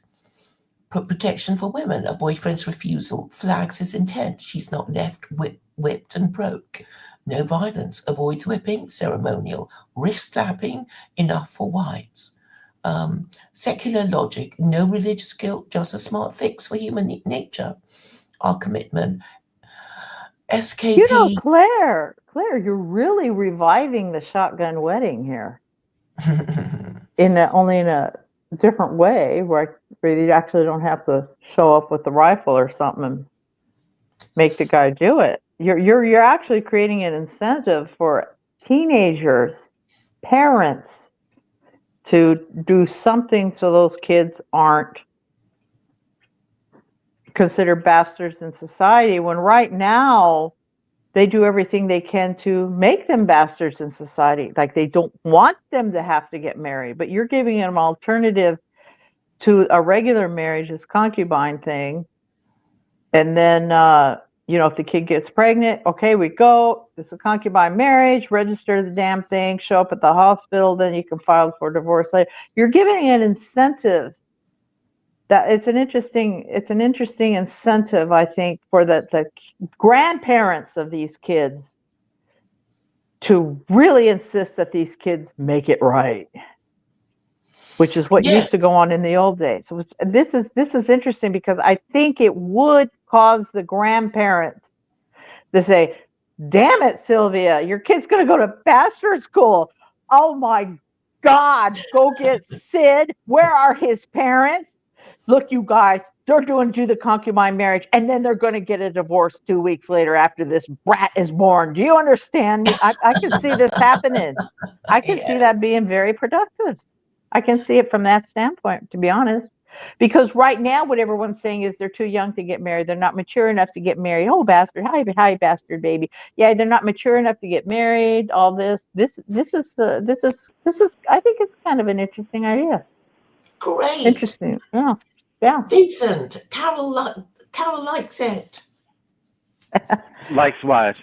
Like the whole idea of the concubine contract. And Not the whole idea, not all of it. You know how I am. I'm never 100%, but I think it's very incentive. I think it will create an incentive for the grandparents of the bastard kid to say, "Here's our to do the shotgun wedding, to do that shotgun concubine thing, so the kid is not considered a bastard, and that kid has every chance to succeed in society." I think it's a good idea from that standpoint, absolutely.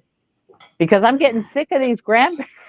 I'm sick of everybody acting like these kids can just keep mucking everything up, and then they have all these different excuses why they're not going to. Okay, you're going to have to grow up for at least 10 months here now. You're going to have to grow up and be stuck with the concubine marriage. I think it's good, because the concubine marriage, she could still live at home with her parents, and then he's stuck having to pay that, and it the kid doesn't have that personal stigma of, yeah, I'm a bastard. One of the funniest things was this one little girl, and this is a true story. I know the girl. She was in elementary school, and someone called her a bastard in elementary school, like second grade. "You're a bastard." And she told the other kids, "So what? So are you." That's true. Well, how nice if they say, "Yeah, I know," and then nobody even has to discuss it, and then the kid's married, and he's getting the child support he was, or whatever he pays or doesn't pay. But the girl, if the guy's kind of no good, at least she can stay at her parents' house until she has. Yeah, I think it's got some merit there. Yeah. See, Vincent, somebody likes my idea. Okay, Your vocabulary is pretty bad, Claire, but because you don't give people a social out with it. You're just like so blunt with it. But yeah, I think it's good. Yeah. Ah, yes. I'm so happy Carol likes it. So, Even the public whipping, even just bringing back, the public whipping and stuff would cause people to start having the shock. Yes, it's interesting. It would cause the dads to pay more attention to what their daughters are doing when they leave the house, instead of, "You're coming home at 10. No, I'm not, Dad. Oh, okay. Yeah, it's a little bit wimpified over here, what's going on. Yeah, that'll be, it's interesting. Yeah. Has possibilities, Claire. yes, I know that there are quite a few other little ideas that you might just approve of.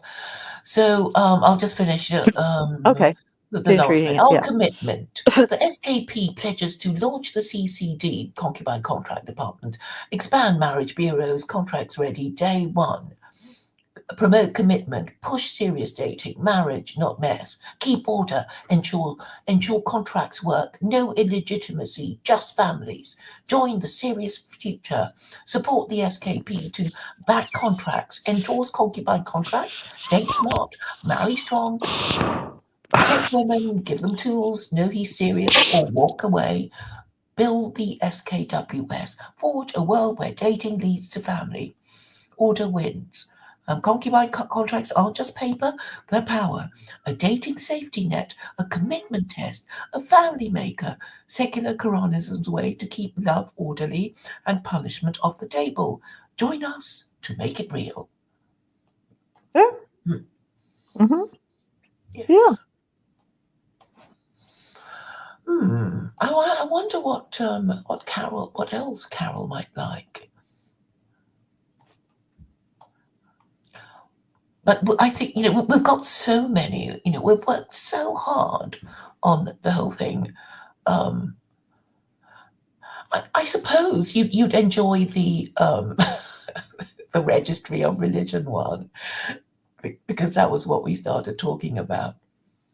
Oh no, man! I don't like Registry of Religion. I don't want to bother with any of that. I like people being as hokey pokey about religion as they want to be or not. I don't like the government involved in that, but I like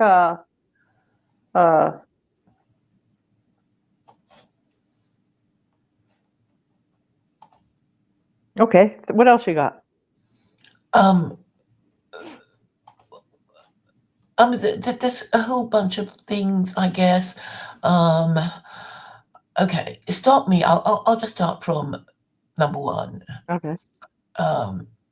Secular Quranism, defining creed and explanation, a constitution for the secular Quranist world governance, secular Quranist party constitution, secular Quranist party manifesto, psychological profile of a secular Quranist, secular Quranism party pamphlet on freedom of religion and freedom of speech, secular Quranism pamphlet on family values, secular Quranism pamphlet. I'm sorry. Something happened here. Something happened here for a minute. Okay.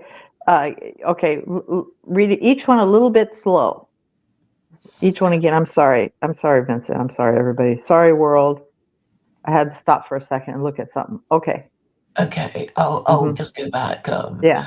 Secular Quranism pamphlet on family values, secular Quranism pamphlet on schooling, secular Quranism pamphlet on economics and slavery, secular Quranism pamphlet on a single party state. I know you won't like that.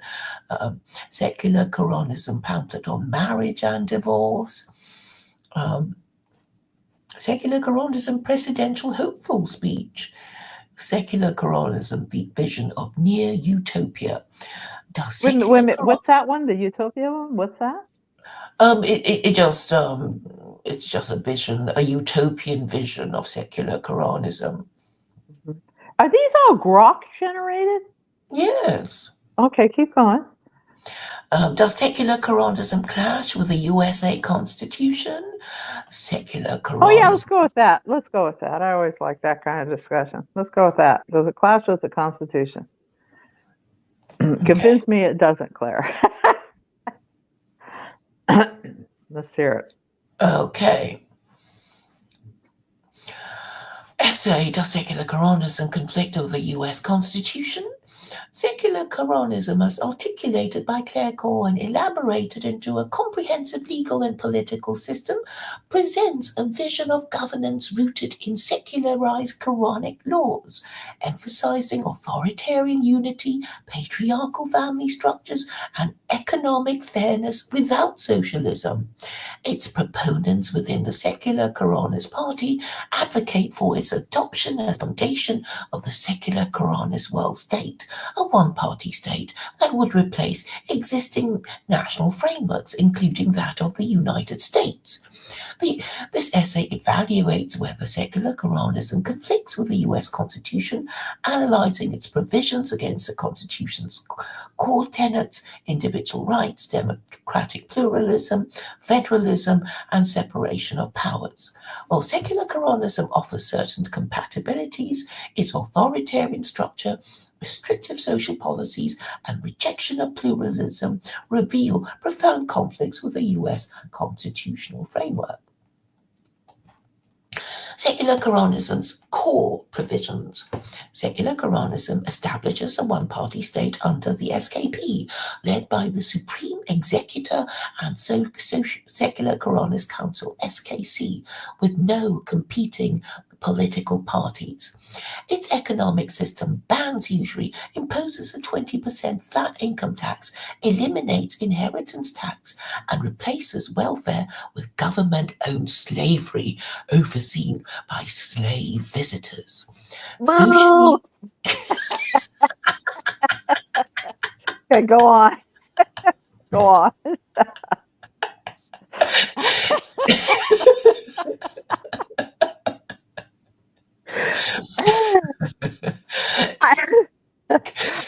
Okay. I want a job as the secular Quranism heckler. Okay. I accepted the boo. Okay, let's go. With a slave visitor, Carol. Oh, I don't want. No, Claire. No. That's not Shall I continue? accessibility is more than the one party state. Okay, go. Keep going. Okay, I'm listening.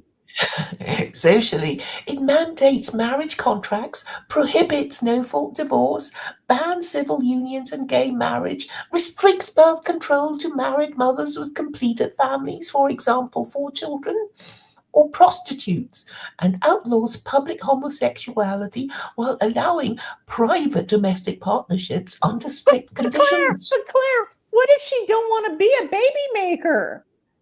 She doesn't have to be. She'll just be, second tier. What if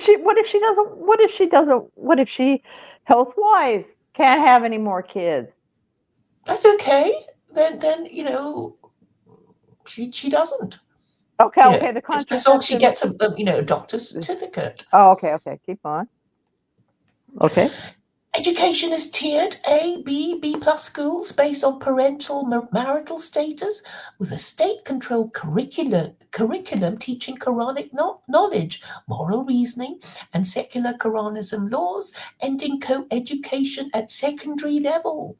Freedom of speech and religion are permitted within legal bounds, with no blasphemy or idolatry laws, reflecting the Quran's no compulsion in religion.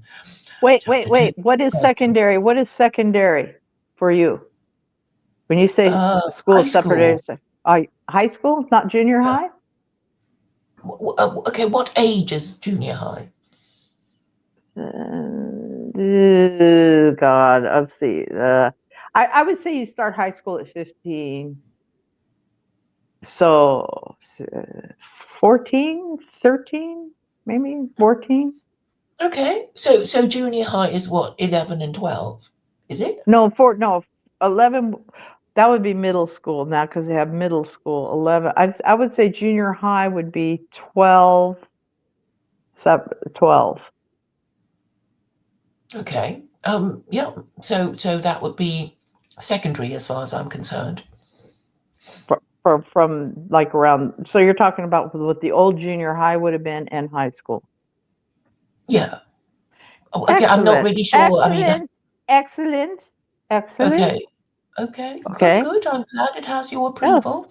Yes. I think they should be playing at the younger age. Yes, and I think they need to be separated at. I don't think they should be in the same classes anymore when they're 14. Okay. No. So. Compatibility with the US Constitution. At first glance, secular Quranism shares some superficial alignments with the US Constitution. The First Amendment's protection of free speech and religion finds an echo in secular Quranism's lack of blasphemy laws and its agnostic stance, allowing individuals to believe and speak freely so long as they obey state laws. The absence of a religious establishment in secular Quranism, its rejection of prayer, rituals, and divinity could be seen as aligning with the First Amendment's Establishment Clause. avoiding a state religion. Additionally, And the avoiding being targeted at school for not complying to those rituals, right? avoiding a Oh. state religion, but No, avoiding it being really obvious in school. Like you don't have to. Oh, they're not doing their prayers, so they're. Yeah. Okay. Okay.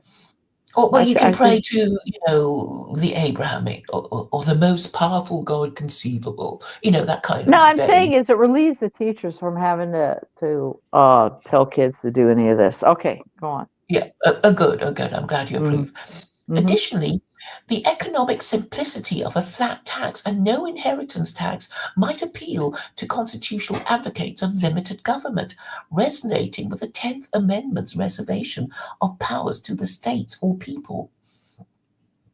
Mm-hmm. However, these compatibilities are overshadowed by fundamental conflicts when secular Quranism's provisions are measured against the Constitution's broader architecture. Conflicts with individual rights, Bill of Rights. The US Constitution, particularly the Bill of Rights, prioritizes individual liberties, which secular Quranism's authoritarian and restrictive policies directly undermine. First Amendment, speech and assembly. While secular Quranism permits free speech within legal limits, its ban on public homosexuality, for example, parades and missions as a lewdness violation, restricts expressive freedoms protected by the First Amendment. The Supreme Court has upheld public demonstrations as core speech rights, for example, Cohen versus California, 1971, which secular Quranism's prohibitions would violate. Well, if you had okay, let's say the kids are separated by their sexes and 14 onwards. Okay, so the school's not going to be promoting homosexuality, right? No. Okay, they're not going to promote it, but it seems like the gay guys would kind of like that school. Wouldn't they ask? Would they, Vincent? Would they like? Would you like to go into a school that was all guy? No. No. I don't think that would that wouldn't necessarily increase their chances, and I think it could actually increase the chances of bullying because yeah, I think it could actually increase that. I think actually if it's all male, it could actually increase rejection of gay boys. So because girls tend to be a little bit softer about these things. But yeah, I think a gay boy is not only more likely to find partners, but just more likely to be treated well in mixed gender classes. You know, Claire, or you too, Vincent. You know, at the universities here, you go away to school, universities and the dorms and all that stuff. Student housing on campus. They used to have boy buildings, women buildings, right? And then what happened was somebody realized if they split the buildings housing up, like maybe had the guys on some floors, the girls on other floors, or this or that, it caused a lot less damage to the buildings because of all the rough housing guys do. So what do you suggest? What do you suggest that the openly gay kids do? The openly gay kids would have to go back in the closet, I guess, right? Pretty much in that situation. Yes. Okay. Okay. Okay, go on. Okay. Fourth and Eighth Amendments, privacy and punishment. The whipping of unwed parents, 100 cane lashes, conflicts with the Eighth Amendment's ban on cruel and unusual punishments, as corporal punishment has been largely deemed unconstitutional in U.S. jurisprudence. For example, Ingraham and Wright, 1977, limited its scope. Mandatory marriage contracts and restricted birth control also infringe on Fourth Amendment privacy rights and encroaching on personal autonomy. Wait a minute. You got to back up a little bit. You're getting a little bit too sing-songy when you're reading it. Mandatory marriage contracts and restricted birth controls also infringe on Fourth Amendment privacy rights, encroaching on personal autonomy, upheld in cases like Griswold versus Connecticut, 1965. Okay, explain that one to me. I actually don't know these cases.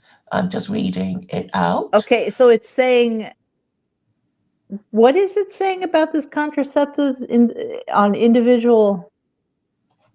Okay, so I'm basically saying that you only get the pill if you're a married mother who has been deemed to have completed her family, or if you are a registered prostitute. Okay, but the condoms, anybody can buy? Yes. Condoms, anyone can buy. So you can't, in other words, you're saying no hormone therapy for, okay, no hormone therapy. Okay, go on. Okay. 14th Amendment, equal protection. Secular Quranism's tiered education system, A, B plus schools, and different treatment of marital status violates equal protection principles. The Supreme Court's ruling in Brown versus Board of Education rejected separate but unequal systems, and laws favoring children of married parents over others would fail constitutional Oh yeah, scrutiny. Brown versus Board of Education. There you go. That's the big fight. Okay, that's a big one. Conflicts with democratic pluralism. The US Constitution establishes a democratic republic with competitive elections and multiple parties, enshrined in Article 1 in the 12th Amendment. Secular Quranism's one-party state, explicitly banning all parties except the SKP, clashes with this framework. George Washington's warning against parties cited by the SKP was a caution, not a legal mandate. His vision still presumed a pluralistic republic. The Supreme Court has protected political association as a First Amendment right. For example, NAACP versus Alabama 1958, rendering secular Quranism's monoparty system unconstitutional. The SKW The multi-party system is mono. Okay, all right. Monoparty. Because of the right to freedom to assembly. That's the argument. Well, I mean, I think all these precedents can be overturned with, when there's a will, there's a way. So I'm not, obviously the legal arguments will have to be found, but I haven't really examined any of the arguments. The SKWS's Supreme Executor and SKC replacing elected branches further dismantled the democratic process, negating Article 2's presidential election provisions. I don't know what that means. Conflicts. Read that part again. The SKWS's Supreme Executor and SKC, replacing elected branches, further dismantled the democratic process, negating Article 2 presidential election provisions. Conflicts with federalism and separation of powers. The Constitution's federal structure, Article 4, 10th Amendment, divides power between national and state governments, while Article 1 to 3 establish a separation of powers among legislative, executive, and judicial branches. Secular Quranism's centralized SKWS with a single state education board, state slavery agency, and unified legal code enforced by Quranist courts eliminates federalism by absorbing all authority into a monolithic state. The Supreme Executor's unchecked power, supported by the SKC and citizens' militia, fuses executive, legislative, and judicial functions, violating the checks and balances foundational to cases like Marbury and Madison, 1803. This authoritarian concentration of power contradicts the Constitution's deliberate fragmentation. Conflicts with social and economic provisions. Wait a minute. Don't you think like having, because I'm against a federalized education system, Don't you think that a country the size of the United States, that a federalized education system will actually lead to an even dumber public school system than already what's been going on, and to a lack of development of creativity? I'm sorry, could you repeat your question? Okay, if it's a federalized education system, everyone gets the same books, everyone gets the same everything, everyone has the same curriculum. Mhm. Don't you think that's going to take away the creativity of some areas of creating really innovative, creative education systems that would create people who are able to really think out of the box and do things? I think it would stagnate education even more Well, I mean, because our country is so big. but can't we agree that, we have to have, we need to be able to count and read and, all these sort of core minimum, a minimum standard of literacy and numeracy and that sort of thing, and obviously, I think you really need to learn the same version of history, whatever it is.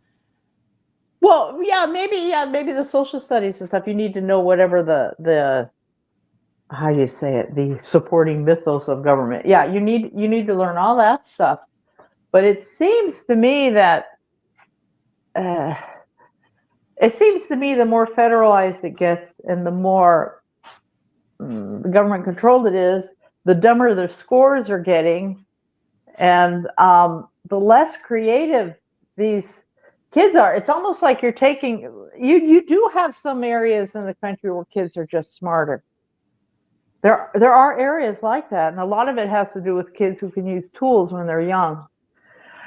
So are you gonna create this system like that when actually you could have these schools where kids, like kids that, well, it's not so much kids anymore because farms are more corporate now, but they're working, they work on farms, they work on that stuff, they know how to use tools. Those kids actually can turn into the future engineers of America, and you're going to put them in these classes that a school that isn't, what do you call it? Isn't not capitalizing. It isn't taking that into consideration, that this potential isn't being developed because they're sticking to this federal system. Like, I don't think it's as important if you have a huge group of kids that actually are, in an area that actually were introduced to tools when they were young, that do know how to build things, fix tractors and stuff when they're young. I mean, this is an example, even though farming. I mean, there are such things as aptitude tests, aren't there? Those kids would naturally be future engineers, and so Yeah, you would emphasize education more along that lines in those areas than you would emphasizing this nothing that I'm seeing in this unified school idea. Well, I mean, you have to, obviously have a minimum standard of literacy, numeracy, and Right. and have the sing from the same hymn sheet as far as the history of the country is concerned, and then for people who are maybe better at math, above average, autistic, AP classes, what does AP class mean? like advanced placement classes, like those kids get to take AP classes. They get to start taking college classes early. Yeah. I mean, that's already built into the system in existence, isn't it? Well, I'm certainly not proposing to end that, but I think for Americans to have some kind of national identity, we kind of have to know the same stuff about the the political country, don't science you? and stuff, I do agree with that. But I do agree that there has to be minimum standards for political science, social studies. There has to be a minimum standard that's upheld. Yeah, I do agree with that. Yeah, I'm just not sure. I mean, obviously, there would be an interplay between you know,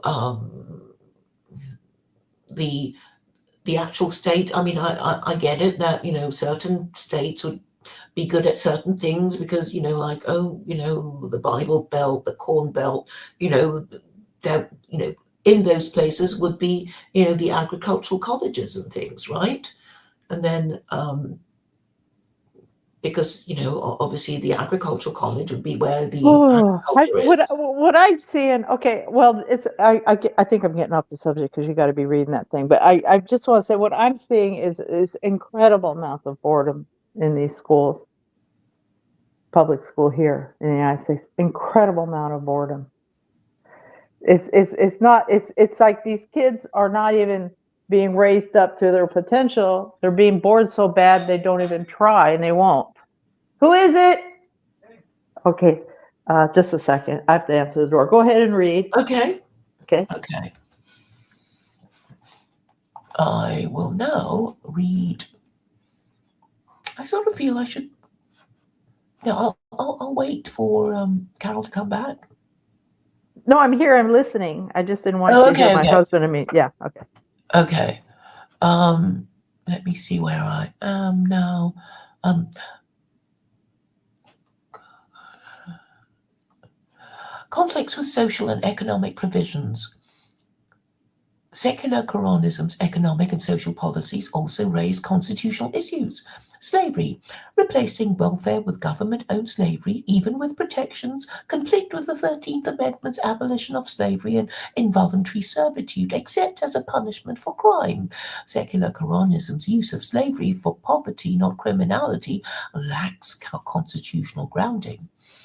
Marriage and sexuality, banning gay marriage and civil unions while allowing restricted domestic partnerships clashes with What's the Uber's. difference? Ooh, we're going back here. We're revving it back to slavery. Okay. So except for criminality. So, but your idea also includes what, voluntary slavery? What was that? Yeah, because if you are incapable of housing yourself and feeding yourself, then you need you need to be under somebody's roof and be given food. And I guess if Mm-hmm. you're prepared to do this, then you'll get a job. Okay. Okay. Um, Yep. and I think it is the best way of workfare because otherwise you're just giving people money to stay at home and not go to work, Okay. which is bad for them and also very expensive for the taxpayer. Okay. Um, um, marriage and sexuality, banning gay marriage and civil unions while allowing restricted domestic partnerships clashes with Obergefell and Hodges, which establish marriage equality under the 14th Amendment. Restrictions on birth control and no-fault divorce further erode reproductive and marital autonomy, challenging precedents like Roe and Wade and state divorce laws. Potential arguments for compatibility. Proponents might argue that secular Quranism could operate within the Constitution via amendments. Article 5 allows changes, and a supermajority could theoretically adopt its system. The lack of religious imposition aligns with secular governance, and economic policies like no usury could be enacted legislatively without constitutional conflict. However, this requires dismantling foundational principles, for example, pluralism, rights, making it less an adaptation and more a replacement, and SKWS supplanting the US Constitution, not coexisting with it. Conclusion.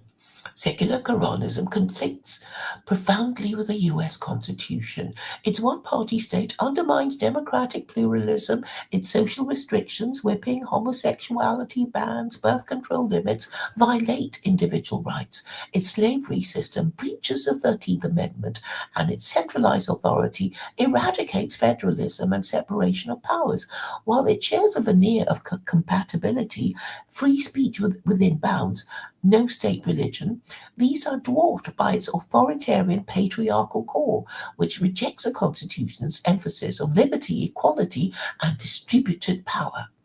For secular Quranism to govern America, it would require not mere amendments, but a total constitutional overhaul, transforming the nation into a near utopia for its adherents, but a legal antithesis to its founding document.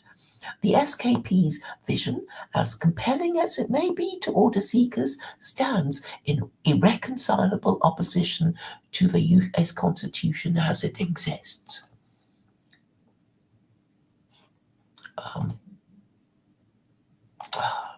What happened to Carol?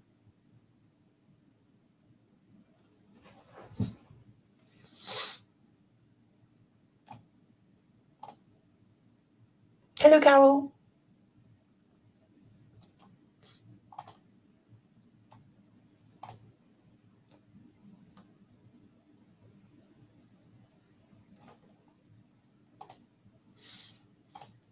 Okay, I think Carol is waiting. Oops, Vincent left. Oh, yeah, he left. Oh, okay. But yeah, something's not right here with the internet here. Maybe I should start the whole thing again. Start what thing again? The internet. Maybe I need to go off and come back in. It seems like I'm on your show and I'm in your waiting room at the same time. I don't get it. No. Well, you're in and we can hear you. So. Oh, okay. Okay then. Mm-hmm.